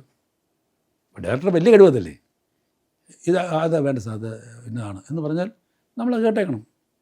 അവിടെ കയറിയില്ല ഞാൻ ഡയറക്ടറാണ്, ഞാൻ നിങ്ങൾ അനുസരിപ്പിക്കുന്നത്, അതൊക്കെ വെറും തൊഴിൽപരമായിട്ടുള്ള പക്വതയില്ലാത്ത സെറ്റിൽ കാണുന്ന കാര്യങ്ങൾ. എൻ്റെ ജീവിതത്തിൽ ഒരു അനുഭവം ഉണ്ടായിട്ടില്ല അങ്ങനെ. എൻ്റെ ആദ്യ പടത്തിലാണ് മാധു സാർ അഭിനയിക്കുന്നത്. First film way back in 1977 ഒക്കെ ആണെന്ന് തോന്നുന്നു. 78 പടം റിലീസാണ്. ആദ്യ പടം വെച്ചാൽ ഒരു പരിചയമില്ല എനിക്ക്. ഫസ്റ്റ് ടൈം ഞാൻ ഡയറക്റ്റ് ചെയ്യാൻ. അന്ന് എ ടി അബു കേട്ടിട്ടുണ്ട്. എ ടി അബു ഡയറക്ടർ മരിച്ചു പോയി. അങ്ങനെയായിരുന്നു അസോസിയേറ്റ്. ഞാൻ വെൽ വേഴ്സ്ഡാണ്. ഞാൻ ഒരു സാധനം ഉണ്ടാക്കി വെച്ചിരിക്കുന്നു, എതിർക്കണം. അപ്പം ഞാൻ ഈ ഇത്രയും ദിവസങ്ങൾ മനസ്സിലായില്ലേ സെറ്റിൽ അഭിനയിച്ച് ഒരു ടോക്ക് അപ്പോഴേ ഉണ്ടായി. ഇത് തല ആൾവാസമുള്ള ആളാണ് എന്നൊരു സംസാരം വന്നു. പപ്പ ജെവിമേനുണ്ട്, സുകുമാരനുണ്ട്, പലരെയും ഞാൻ ഡയറക്റ്റ് ചെയ്യുന്ന പലരെയും കണ്ട് പിന്നെ അവർക്കൊരു തമാശയായി. അത് ഇവരെല്ലാം വെച്ച് കളിക്കുന്നുണ്ട്, ആന വരുമല്ലോ അപ്പോൾ കാണണം നമുക്ക്. എന്നിട്ട് രസമായി സൈസു അന്നത്തെ കാലം. എനിക്കും അത് സാറ് അപ്പം എന്താ പറയുക, ഈ പത്രക്കാരനായിട്ട് ഞാൻ ഇവരെല്ലാം കണ്ടു കഴിഞ്ഞു. നിങ്ങളിപ്പോൾ ഇരിക്കുന്ന പോലെ അന്നേ ഇരുന്നതാണ്. അപ്പം മധുസാറിനെയൊക്കെ എനിക്ക് താരമായിട്ടല്ല ഞാൻ കാണുന്നത്, എനിക്ക് അറിയാം മധുസാറിനെ. അപ്പോൾ കാത്തിരുന്നു. അപ്പം ഞാൻ വന്നു. മധുസാറ് സെറ്റിൽ വന്ന് ഫസ്റ്റ് ഷോട്ട് എടുക്കാൻ പോവാം. അപ്പോൾ ജനാലൊക്കെ വന്ന് നിൽക്കണം. ആര്? മധുസാർ. ഒരു പർട്ടിക്കുലർ ഷോട്ട് നോക്കിയിട്ട് പോകണം, ഇത്രയേ ഉള്ളൂ. അപ്പം ഐ ഉണ്ട്. സെറ്റ് അങ്ങനെ ശബ്ദമായി, പിൻ ഡ്രോപ്പ് സൈലൻസ് ആണ്. ഞാൻ ഇരിപ്പുണ്ട് അവിടെ. എനിക്ക് അന്ന് വിറ്റാമിൻ കഴിക്കാത്തതിൻ്റെ രൂപമാണ് എനിക്ക്. അപ്പോൾ അബു പോയിട്ട് പറഞ്ഞു, സാർ ഇന്നതാണ് സംഭവം. സാർ അപ്പോൾ പറഞ്ഞു നമുക്കൊന്ന് റിഹേഴ്സൽ നോക്കാം. റിഹേഴ്സലിന് ടേക്ക് പോവാം എന്ന് സാർ പറഞ്ഞു. എനിക്കൊന്നും തിരിച്ചു. അതാണ് ആ പ്രശ്നം. എൻ്റെ ഫസ്റ്റ് ഫിലിം. അപ്പോൾ ടേക്ക് പോകാം അല്ലേ? അപ്പോൾ ടേക്ക് പോവാം. Start action. ബാലു സാറ് നടന്നു വന്നു. ഞാൻ ചാടി കഴിഞ്ഞിട്ട് ചാടി കട്ട് ബഹളം. ഇത്ര ഇന്ദ്രബഹളം എന്നറിയോ? അപ്പോൾ മധു സാർ ഇങ്ങനെ നോക്കി എന്നെ ഓർമ്മയുണ്ട്. അടുത്ത് തന്നെ സാർ ഞാൻ അതല്ല അങ്ങനല്ല ഉദ്ദേശിച്ചത്. സാറി വരുന്ന വരവില്ല ഞാൻ ഉദ്ദേശിച്ചതെന്ന് പറഞ്ഞിട്ട് സാറിനെ ഞാൻ സ്നേഹപൂർവ്വം തള്ളി മാറ്റി നിർത്തുന്നു. ഇത് ഞാൻ അഭിനയിച്ച് കാണിക്കുന്നു. ഞാൻ അതിനെപ്പറ്റി ബോധർ ചെയ്യുന്നേ ഇല്ല. എൻ്റെ അപ്പോഴത്തെ രൂപം എന്താണെന്ന്. മധു സാറിനെ ഇങ്ങനെ കൗതുകവസ്തുവിനെ കാണുന്നവർ നോക്കിയിട്ട് ഒരു ചിരി ചിരിച്ചു. ആ ചിരിയാണ് ഞങ്ങളുടെ ബന്ധത്തിൻ്റെ തുടക്കം. പിന്നെ എത്ര അദ്ദേഹത്തിൻ്റെ പടം ഞാൻ ഡയറക്റ്റ് ചെയ്തു, ഞാൻ പ്രൊഡ്യൂസ് ചെയ്ത പടത്തിൽ അദ്ദേഹം അഭിനയിച്ചു. എൻ്റെ നാഷണൽ അവാർഡ് വാങ്ങിച്ച സമാന്തരങ്ങളിൽ അദ്ദേഹം ഒരു ഗസ്റ്റ് അപ്പിയറൻസ് നടത്തി. ഇന്നും ഈ നമ്മൾ സംസാരിക്കുന്ന ദിവസവും ഞങ്ങൾ തമ്മിൽ വാട്സാപ്പിൽ കമ്മ്യൂണിക്കേഷൻ ഉണ്ട്. അപ്പോൾ അതൊക്കെ അദ്ദേഹത്തിന് എന്നെ മനസ്സിലായി എന്നുള്ളതാണ്. മനസ്സിലായില്ലേ? അതിലൊക്കെ ഈഗോ കയറ്റരുത്. ഈഗോ ആയിട്ട് വരുന്നവൻ സിനിമയെ ഗതി പിടിക്കുക. Sorry to say. നമ്മൾ ഈ ഈഗോ ഒക്കെ മാറ്റി വെച്ച് ജോലി ചെയ്യണം. അതല്ലേ പറ്റുള്ളൂ. പിന്നെ സത്യസന്ധത പാലിക്കണം. ഞാൻ പഠിച്ചതൊക്കെയാണ്. സമയനിഷ്ഠമായി. ഇപ്പോൾ നിങ്ങൾ എന്നെ 4 മണിക്ക് 10 മിനിറ്റ് ഞാൻ 10 മിനിറ്റ് ഞാൻ തന്നിരിക്കും. ഒക്കാത്ത കാര്യം ഏറ്റു പറഞ്ഞ് ശത്രുത ഉണ്ടാക്കരുത്. വലിയ പാടാണ്. പിന്നെ സിനിമയിൽ ചില കാര്യങ്ങൾ നമുക്ക് ഒഴിവാക്കാൻ പറ്റില്ല. ഗോസിപ്സ് അതൊക്കെ ഉണ്ടാവും. അതാം പറഞ്ഞത് എവിടെയോ പറഞ്ഞു. എൻ്റെ ജീവിതമാണ് എൻ്റെ സന്ദേശം എന്ന് പറഞ്ഞ മഹാത്മാഗാന്ധി തന്നെയാണ് എൻ്റെ അദ്ദേഹത്തെയാണ് ആരാധിക്കുന്നത്. ഞാൻ ബാലേന്ദ്രൻ അത് ചെയ്തു, ഇത് പറഞ്ഞു നോക്കണം ജനങ്ങളുടെ അടുത്ത്. അവർ ഉത്തരം കൊടുത്തോളൂ. അതിന് അത് വലിയ പ്രശ്നമാണ്. പ്രതിച്ഛായ എനിക്കാണ് ഏറ്റവും പ്രശ്നം. പ്രതിച്ഛായ ഭേദിക്കാനൊന്നും പറ്റുകയില്ല. അതൊരിക്കൽ വന്നാൽ നല്ലതായാലും ചീത്തയായാലും പ്രതിച്ഛായ. നിയമത്തിൽ എന്താ ഉള്ളത്? ഒരു ഏരിയയിൽ കടനെ പിടിച്ചാൽ ആ ഏരിയ മോട്ടിച്ച മൊത്തം പിടിക്കും. അടുത്ത പേര് ഹബിച്വൽ ഒഫൻഡർ. കോടതി വരുമ്പോൾ ഹബിച്വൽ ഒഫൻഡറാണ് സെക്ഷൻ. അപ്പോൾ അതെല്ലാം വരുന്ന പ്രതിച്ഛായല്ലേ. പിന്നെ നല്ലത് എന്ന് നിങ്ങളെപ്പറ്റി പറയണം നിങ്ങൾ ഒരുപാട് ആഗ്രഹിക്കേണ്ട. അത് പറയാൻ വളരെ സമയമെടുക്കും ആൾക്കാർ. അതിൽ വളരെ സ്റ്റിഞ്ചിയാണ് നമ്മുടെ സമൂഹം. അങ്ങനെ പറഞ്ഞ് ഉപയോഗിക്കേണ്ട ആണല്ലോ. അതെ തീർച്ചയായിട്ടും. അപ്പം നമ്മൾ രാവിലെ കണ്ണാടുമ്പോൾ എന്ന് വെച്ചാൽ നമ്മുടെ കാര്യങ്ങൾ പറഞ്ഞേക്കാം. ഞാൻ ഓക്കെ ആണല്ലോ പിന്നെ ഒന്നും ചിന്തിക്കുക. ഇറങ്ങുക. പിന്നല്ലാതെ പിന്നെ സൈക്കോളജി അറിഞ്ഞ് പെരുമാറണം. പ്രതിപക്ഷ ബഹുമാനം വേണം, അതൊക്കെ വേണം. എതിരെ ഇരിക്കുന്ന ആളിനെ ഒരിക്കലും കൊച്ചായി കാണിക്കരുത്. ഒരു ഇംഗ്ലീഷ് അറിയത്തില്ല, അതിന് മുമ്പ് പോയിരുന്ന് ഇംഗ്ലീഷ് പറയരുത്, അവൻ അൺകംഫർട്ടബിൾ ആകും. ഒരു തന്നെ ഡയബറ്റിക് പേഷ്യൻ്റ്, അവൻ്റെ മുമ്പിൽ ഇരുന്ന് ലഡ്ഡു കഴിക്കരുത്. പക്ഷെ നമ്മൾ ചെയ്യുന്നതൊക്കെ അത് തന്നെയാണ്. എന്ത് ചെയ്യാൻ പറ്റും? അല്ലേ, എല്ലാവരും ചെയ്യുന്നത് അത് തന്നെയാണ്. അത് കമൻറ്റോട് അടിക്കും, അത് ഉദ്ദേശപര വരെ. കഴിഞ്ഞ അവിടെ പോയപ്പോൾ മറ്റവൻ പറയും, അവിടുത്തെ ലഡ്ഡു നല്ല ലഡ്ഡുവാണ്. ഇവനിടയ്ക്ക് എന്തെങ്കിലും എൻ്റെ ഗതി ഇതായിട്ട് പറയുന്നു. ഇവനറിഞ്ഞ് മനഃപൂർവ്വം ചെയ്യുന്നതല്ല. അപ്പോൾ ഇവിടെയൊക്കെ സംഭവിക്കുന്നത് നമ്മുടെ ബേസിക് കോമൺ സെൻസാണ്. ഈ സിനിമയിൽ ഒരു പവർഫുള്ളാണ് ചില സ്ഥലങ്ങളിൽ നമ്മൾ എൻ്റെ ക്യാരക്ടർ ചില സമയത്ത് പവർഫുൾ നമുക്ക് നഷ്ടപ്പെടുന്നു. രണ്ടും രണ്ട് തട്ടിലൂടെയാണ് പോകുന്നത്. അത് എങ്ങനെയാണ് ഹാൻഡിൽ ചെയ്യുന്നത്? അല്ല, that is not as acting. അതിലേ പറയാൻ പറ്റുള്ളൂ. എങ്ങനെ നടക്കണം നമ്മളല്ലേ ചെയ്യുന്നത്.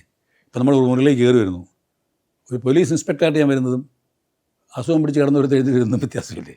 അപ്പോൾ അതിൻ്റെ ആ സ്റ്റെപ്സിനും അവൻ്റെ മൂവ്മെൻറ്റിനും ഒക്കെ ശരീരഭാഷയിലേക്ക് വ്യത്യാസം വരത്തില്ലേ? ആ മൂവ്മെൻറ്റുകൾ ഡയറക്ടർ കാണിച്ചു തരുന്നുണ്ടോ? അല്ല, അതിൽ ഗുണവും ദോഷവുമുണ്ട്. ഞാൻ ഒരു ആക്ടറാണെങ്കിലും ഞാൻ ഒരിക്കലും അഭിനയിച്ച് കാണിച്ചു കൊടുക്കാറില്ല. അത് ചെയ്യരുത്.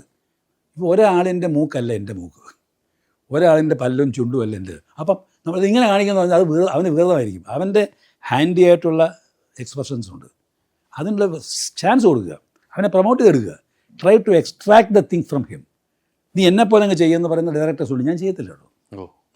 എന്നിട്ട് പിന്നെ പേര് ഈ എന്തിനു പറയാം, ഇത്രയും കാലത്തെ സിനിമാ ജീവിതത്തിൽ എനിക്ക് കിട്ടിയ ഏറ്റവും വലിയ നേട്ടം എന്ന് പറയുന്നത് ക്ഷമ, സഹനശക്തി. വളരെ അപൂർവമായിട്ട് മാത്രമേ സഭ്യമായ വാക്കുകൾ വരത്തുള്ളൂ. ഇപ്പോൾ ഞാൻ ഉദാഹരണം പറഞ്ഞുതരാം. അടുത്ത കാലത്ത് എനിക്ക് ഒരു ചുമ സംബന്ധം ഭയങ്കര പനി ആ സമയത്തൊക്കെ ഉണ്ടായിരുന്നു.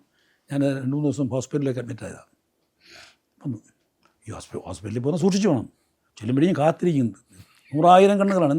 എന്താ ഇതിങ്ങനെ ആകാംക്ഷ, എന്തൊരു ബുദ്ധിമുട്ടാണെന്നറിയും. അതാണ് ഏറ്റവും ബുദ്ധിമുട്ട്. അപ്പോൾ ഡോക്ടർ എനിക്കൊരു മരുന്ന് തന്നു.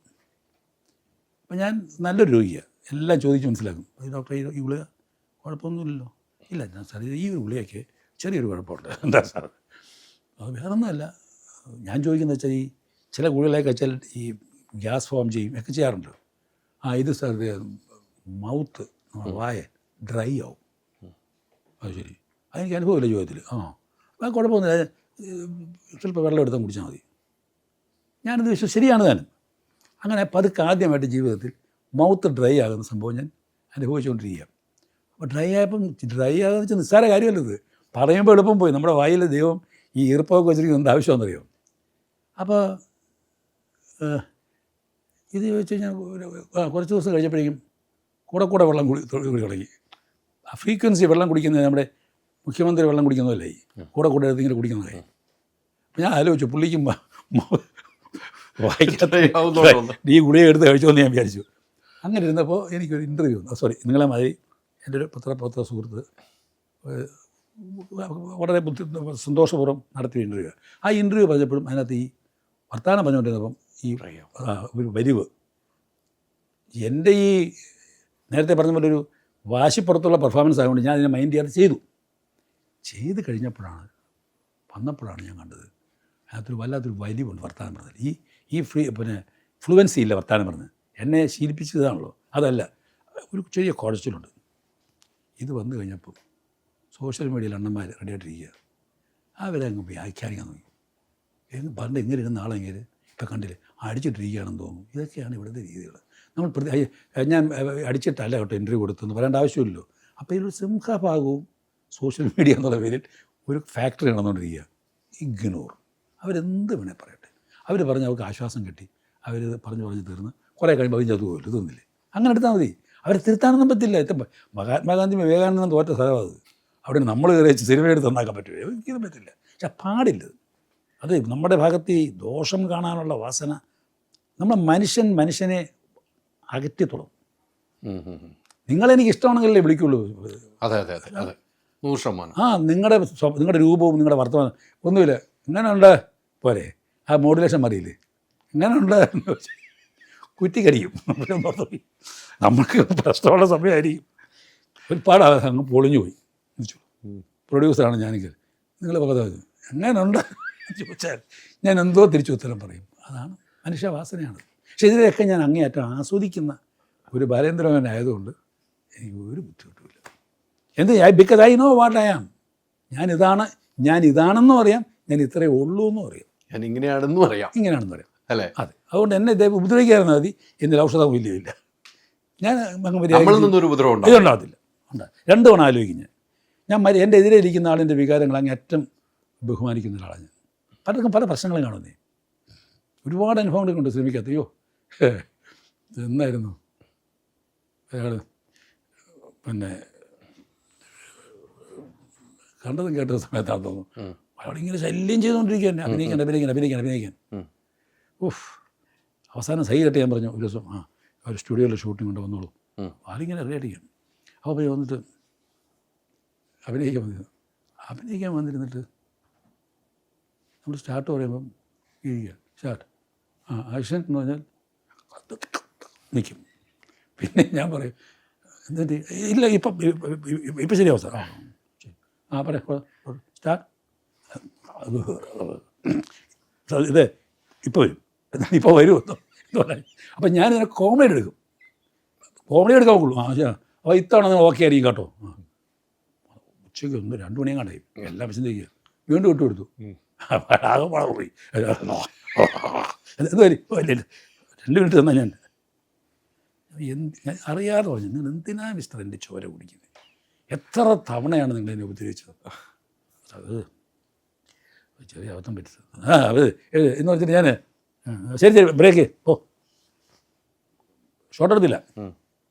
ഞാൻ അവിടെ പോയി കഴിഞ്ഞപ്പം പിന്നെ കാണുന്ന എൻ്റെ കണ്ണെല്ലായിടത്തും പോകും. ഇയാളിങ്ങനെ അസ്വസ്ഥനായിട്ട് എൻ്റെ ദൃശ്യപഥത്തിൽ ആ പറമ്പിൽ അങ്ങോട്ടും ഇങ്ങോട്ടും നടക്കുകയാണ്. എങ്ങനെയാണ് ഇനി കൂടുതൽ ഉപദ്രവിക്കുക എന്നാലോചിച്ചോട്ട് ഞാനിത് കണ്ടപ്പോൾ എനിക്ക് പ്രയാസം. ഞാൻ പറഞ്ഞ അങ്ങേരെയും വിളിച്ച് ഓടിയോ, ശരിയായോ ഇപ്പോൾ? എപ്പോഴും ശരിയായി സാറ് വന്നു കഴിഞ്ഞാൽ അപ്പം നമുക്ക് എടുക്കാം. അതെന്ത് സംഭവിക്കുന്നത്? വിക്കുണ്ടോ? ഇല്ല, എനിക്ക് വിക്കില്ല, വിട്ടുമില്ല സാർ വിക്ക്. അവിടെ നിന്ന് വിൽക്കുന്ന എന്താ? പിന്നെ മനസ്സ് ശരിയല്ല. ആരുടെ? എൻ്റെ മനസ്സ് ശരിയല്ല സാർ. എൻ്റെ മോള് രാവിലെ പ്രസവിക്കാൻ മോളെ കൊണ്ടുപോയി, അവളുടെ കൂടെ ഞാൻ പോയില്ല. എന്താ അവൾ ഇനിയും പ്രസവിക്കുമല്ലോ, സാറിൻ്റെ പടം എപ്പോഴും കിട്ടണമെന്നില്ലല്ലോ. അപ്പം ഇങ്ങനെയുള്ള ഭ്രാന്തനാണ്. അപ്പോൾ അയാൾക്കൊരു കുറ്റബോധമാണ്.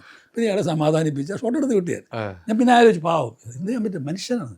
ഈ മനുഷ്യരിലെ ഈ നിരപരാധിത്വവും ഒക്കെ മനസ്സിലാക്കിയെങ്കിൽ മാത്രമേ നമുക്ക് മനുഷ്യനായിട്ട് ജീവിക്കാൻ പറ്റൂ. നമ്മളെല്ലാം കണ്ടുവെന്ന് പറയുന്ന കാര്യമൊന്നുമില്ല. എനിക്കങ്ങനെ ഒരാളുമായിട്ടും സ്ഥായിയായ ഒരു വിരോധം ഈ 50 വർഷങ്ങൾക്കുള്ളിൽ എനിക്കുണ്ടായിട്ടില്ല. എൻ്റെ ഒരു സെറ്റിൽ പോലും അഭിമാനപൂർവ്വം എനിക്ക് പറയാം, എനിക്ക് ഒരു ആർട്ടിസ്റ്റും ഏറ്റവും വലിയ ട്രബിൾ മേക്കേഴ്സ് എന്ന് പറയുന്നത് തിലകനാശാനും ജഗതിയൊക്കെയാണ്. എനിക്ക് തന്ന ഡേറ്റൊന്നും ഒരു മാറ്റുകയില്ല.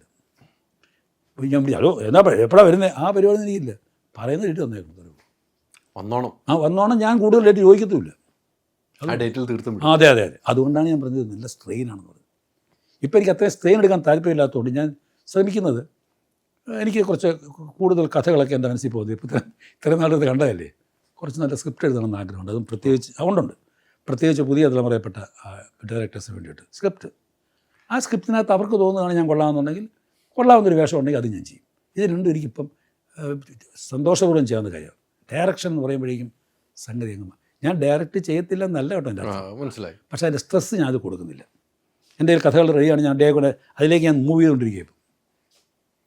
അങ്ങനെ ഉണ്ടാകണം, നമ്മളൊക്കെ കാത്തിരിക്കുകയാണ്. തീർച്ചയായും 38 സിനിമ സംവിധാനം അല്ലേ? 38 സിനിമ എന്ന് പറയുന്നത് നിസ്സാര സിനിമയിൽ 50 വർഷത്തിനിടയ്ക്കാണ് 38 സിനിമ, 150ഓളം മുകളിൽ സിനിമയിൽ അഭിനയിച്ചിരിക്കുന്നു, നിർമ്മാണം ചെയ്തിരിക്കുന്നു. എന്നും വിതരണമുണ്ട്, വിതരണ കമ്പനിയുണ്ട്. എന്നും ഓർത്ത് വെക്കാൻ പറ്റുന്ന അനുഭവങ്ങളിൽ മമ്മൂട്ടി എന്ന ഒരു കഥാപാത്രം, മമ്മൂട്ടിയുമായിട്ട് കൂടുതൽ സിനിമ എല്ലാവരുമായിട്ട് മമ്മൂട്ടിയുമായി ഉണ്ടായ ഒരു അനുഭവം ഓർത്തെടുക്കാൻ പറഞ്ഞാൽ ഏത് അനുഭവം ഓർത്തെടുക്കാൻ പറ്റും? അല്ല, മമ്മൂട്ടി വളരെ ഫ്രാങ്കാണ്. മമ്മൂട്ടി തെറ്റിദ്ധരിക്കപ്പെട്ട വ്യക്തിത്വമാണോ? അങ്ങനെ ഇതൊക്കെ കാണിച്ച് പ്രശ്നം ഉണ്ടാക്കുന്ന ആവശ്യമില്ല. അങ്ങനെ is A very nice person and is very professional, very careful. പിന്നെ അങ്ങനെ സൂക്ഷിക്കുന്നില്ല ശരീരം ഇങ്ങനെ. എന്താ പറഞ്ഞേ, ഓരോരുത്തരെ കാണുന്നില്ല നമ്മൾ ഓരോ മാസം കഴിയുന്നതും വയറുപുറത്ത് വരുന്നത്. അത് ഒരു ത്യാഗം തന്നെയാണ്. അങ്ങനെ എൻ്റെ ബോഡി ഇങ്ങനെ ഇരിക്കണം. അതായത് ഒരു as an actor is concerned, body is apparatus. ശരീരമാണ് അതിൻ്റെ ഉപകരണം, അത് പോകാൻ പാടില്ല. രാവിലെ എഴുന്നേറ്റ് എക്സസൈസ് ചെയ്യണം, ആരോഗ്യം സൂക്ഷിക്കണം. അതിനൊക്കെ മമ്മൂട്ടി നമ്പർ 1 ആണ്. മറ്റുള്ളവർ പഠിക്കേണ്ട ക്വാളിറ്റി ഞാൻ പറയുകയാണ്. പിന്നെ മമ്മൂട്ടിയെ പറ്റി ഓർക്കാനുള്ള സംബന്ധിച്ചാൽ ആൻഡ് ഈസ് വെരി ഫ്രാങ്ക്. സോപ്പിട്ടുള്ള പരിപാടിയൊന്നുമില്ല. പുള്ളി വളരെ ഫ്രീ ആയിട്ട് കുറച്ച് അഭിനയിച്ച് കാണിക്കുമായിരുന്നു. ഒരു പെരുമാറ്റത്തിൽ പുള്ളി സ്റ്റിഫാണോ എന്ന് തോന്നിയിട്ട് പുള്ളി ഒന്ന് ഫ്രീ ആയിട്ട് അഭിനയിക്കുന്നുണ്ടായി ഇടയ്ക്ക്, അത്രയേ ഉള്ളൂ. അത് ഒഴിച്ചു കഴിഞ്ഞാൽ I think I relate very well with him. എൻ്റെ നയം വ്യക്തമാക്കുന്നു എന്ന ചിത്രത്തിലാണ് പുള്ളി അഭിനയിച്ചത്. ആൻഡ് ഈ ഡിഡ് എ ഗുഡ് ജോബ്. നിങ്ങൾ കണ്ടു കാണുമല്ലോ പടം. അതെ അതെ. അപ്പോൾ എനിക്കത് കഴിഞ്ഞിട്ട് ഡയറക്ടറും അതിൻ്റെ ഹീറോയായിട്ടൊരു കമ്മ്യൂണിക്കേഷൻ വരുമല്ലോ. അങ്ങനെ പടം പോകുന്നതിന് മുമ്പ് എന്നെ വിളിച്ചിട്ട് ഞാൻ ഇതിനൊരു കാര്യം പറയട്ടെ എന്ന് ചോദിച്ചു. എൻ്റെ എന്തത്? ഞാൻ ഈ പടത്തിൽ അഭിനയിച്ചത് നിങ്ങളെങ്ങനെ അഭിനയിക്കണമെന്ന് മനസ്സിൽ വെച്ചുകൊണ്ടാണെന്ന്. അത് പറയാനൊരു മനസ്സിലുണ്ടല്ലോ ഞങ്ങൾക്ക്. അപ്പോൾ ഞാൻ പറഞ്ഞാൽ കുഴപ്പമില്ല, ഇല്ല നോക്കി ഒരു മിതത്വം അഭിനയത്തിനകത്ത് വളരെ വലിയ ബഹളങ്ങളില്ലല്ലോ. അങ്ങനെ ഒരു സംഭവമുണ്ട്. അല്ല, എനിക്ക് ഞങ്ങൾ തമ്മിൽ നല്ല ബന്ധം തന്നെയാണ്. ഇപ്പോഴും വല്ല വാട്സാപ്പിലൊക്കെ ഞാൻ ആശംസകളൊക്കെ അയക്കാം. എനിക്ക് സോഷ്യലൈസിങ് ഇൻ സിനിമ എനിക്കില്ല. അതുകൊണ്ട് എന്നെ പിളർന്ന് കാണാത്ത നിങ്ങൾ പറ്റുന്നില്ല, വയ്യ, അതൊന്നും നടക്കുകയില്ല. അതിനുവേണ്ടി പോവുക വരിക, അതൊരു ജോലിയാണ്. എന്തിൻ്റെ ആവശ്യം? നമുക്കുള്ള വർക്കുകളൊക്കെ ചെയ്യാം. ഒരു സെറ്റിൽ ചെന്ന് കഴിഞ്ഞാൽ ഡയറക്ടറായിട്ടിരുന്ന പടം തീരുന്നവരെ നമ്മൾ രാജാവാണല്ലോ. നമ്മൾ ചെയ്തല്ലേ പറ്റുള്ളൂ, അങ്ങനെ പറ്റുള്ളൂ. അല്ലാതെ ഇതെല്ലാം കൂടെ ചേർന്ന് ഒരുപാട് കാര്യങ്ങൾ നമ്മൾ ജീവിതത്തിൽ ഒഴിവാക്കേണ്ടി വരും. എല്ലാം കൂടെ നമ്മൾ സമാഹരിക്കാൻ പോരുത്. എന്ത് വേണമെന്ന് നമ്മൾ തീരുമാനിക്കുന്നിടത്താണ് നമ്മുടെ ജീവിതത്തിൻ്റെ സുഖം. ഞാൻ വേറെ ഒരു പറഞ്ഞു, എന്നെ ഏറ്റവും കൂടുതൽ രാഷ്ട്രീയത്തിലേക്ക് പ്രത്യേക സമയത്ത് ക്ഷണിച്ചതും വിളിച്ചതും പ്രേരിപ്പിച്ചതും ലീഡർക്കാരനായിരുന്നു. ഞാൻ ഇവിടെ ഓരോരുത്തർ പാടുപെടുന്ന കാണുമ്പോൾ ചിരി വരികയാണ്. അദ്ദേഹം എന്നെ വിളിക്കുകയാണ്.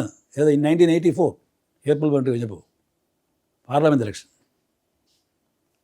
ഞാൻ ആലോചിച്ചപ്പം അത് ശരിപ്പെടത്തില്ല. എനിക്കറിയാം, വലിയ ബുദ്ധിമുട്ടത് രാഷ്ട്രീയം. നമുക്കറിയാമല്ലോ. എൻ്റെ ഒന്നാമത് നമ്മളുണ്ടാക്കുന്ന എന്നെയൊക്കെ ഈ ഒരു അഗ്രസീവ് ടൈപ്പ് ഓഫ് പീപ്പിളിന് കൂടെ കൂടണം. നമ്മുടെ വർത്തമാനം അങ്ങനെ. ഈ നമ്മൾ വർത്തമാനം നന്നായി പറയുമ്പം മിണ്ടാൻ അറിയാൻ വയ്യാത്തതിന് ശത്രുവല്ലേ. ഇയാൾ കയറി സംസാരിക്കുക, നമുക്ക് മിണ്ടാനും പറ്റുന്നില്ല, അഥവാ വേണ്ടിയ അബദ്ധമായി പോകും. ഇങ്ങനെ എത്ര ആൾക്കാരാണെന്ന് അറിയോ. അപ്പോൾ അതുകൊണ്ട് അത് കഴിഞ്ഞിട്ട് പിന്നെ അത് കഴിഞ്ഞിട്ട് BJPയുടെ ഭാഗത്തുനിന്നും ഭയങ്കരമായ പ്രേരണ 1997 എന്നെ നേരിട്ട് വന്നിട്ടുണ്ടാണ്. ഞാനെന്തോ അത് I don't want to quote names. ഇപ്പം അത് ക്രെഡിറ്റ് ആണെന്ന് ഞാൻ പറയില്ല. എന്തുകൊണ്ടെന്ന് വെച്ചാൽ പറയാമെന്ന് വെച്ചാൽ അപ്പോഴേക്കും നമ്മുടെ ജീവിതത്തിൽ നമ്മൾ കല്യാണം കഴിച്ചു, മക്കളായി, താമസമായി, പിള്ളേരെ പഠിപ്പിക്കണം, ജീവിതം പന്താടാനൊന്നും പറ്റത്തില്ല. അപ്പോൾ ഞാൻ തീരുമാനിച്ചത് എൻ്റെ ശരീരക്കൂറിന് പറ്റുകയില്ല. കുറച്ചുകൂടെ നല്ല എന്താ പറയുക, വിഗറസായിട്ട് ജീവിതത്തെ പ്രണയിക്കുന്ന ഒരാൾക്ക് മാത്രമേ രാഷ്ട്രീയത്തിൽ പോകാൻ പറ്റുള്ളൂ, എന്ത് വന്നാലും. അല്ല, ഞാൻ കാപ്പ് കുടിച്ചില്ല കേട്ടോ, ഞാൻ ഇന്നലെ കുളിച്ചില്ല കേട്ടോ, മറ്റേ സോപ്പ് ഇട്ടത്തില്ല ഇവിടെ. രാവിലെ എഴുന്നേക്കത്തെ ആ സോപ്പില്ല, എങ്ങനെ പേസ്റ്റ് മറ്റത് കിട്ടുമോ, ഇങ്ങനെ എഴുന്നേക്കുന്ന ആൾക്കാരാണ് നമ്മളൊക്കെ.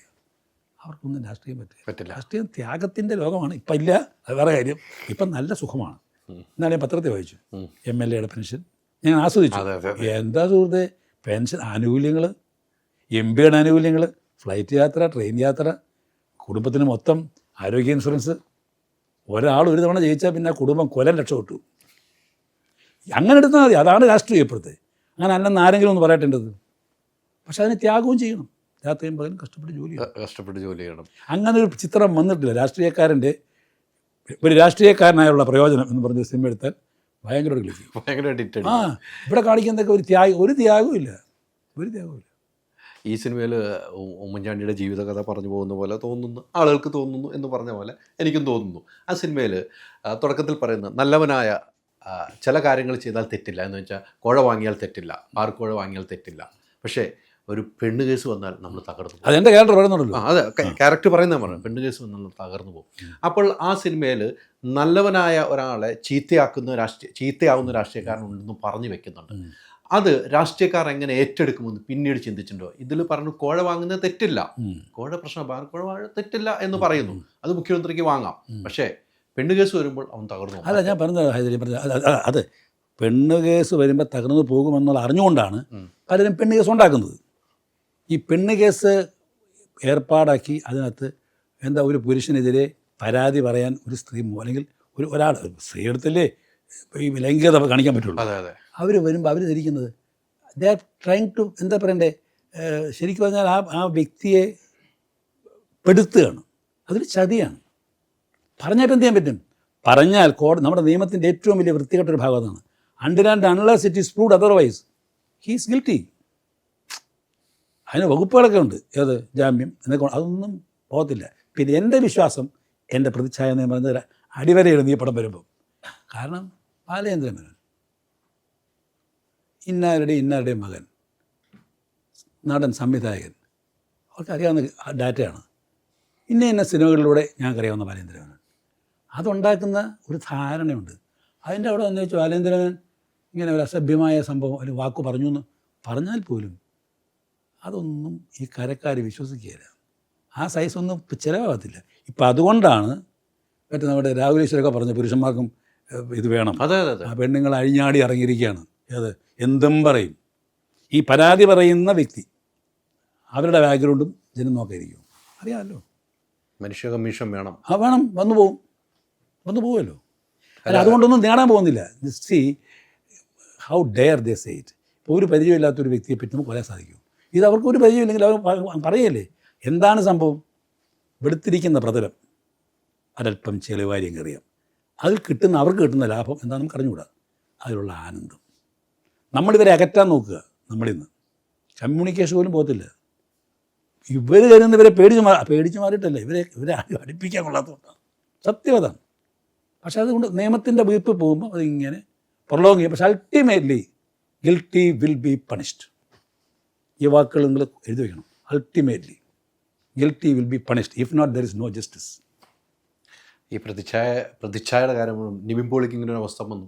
നിവിൻ പോളി അന്ന് തന്നെ പത്രസമ്മേളനം പ്രതിച്ഛായ മാറ്റിയെടുത്തു. അതെ. താങ്കൾക്ക് ഇങ്ങനെ ഒരു വിഷയം വന്നു, കോടതി ഇപ്പോൾ ഈ പ്രതിച്ഛായ മാറ്റിയെടുത്തു. 2 കേസിലും അതാണ്. പിന്നെ അത് വീണ്ടും വരാൻ പോവാ. Another 2 months you will definitely here the real result.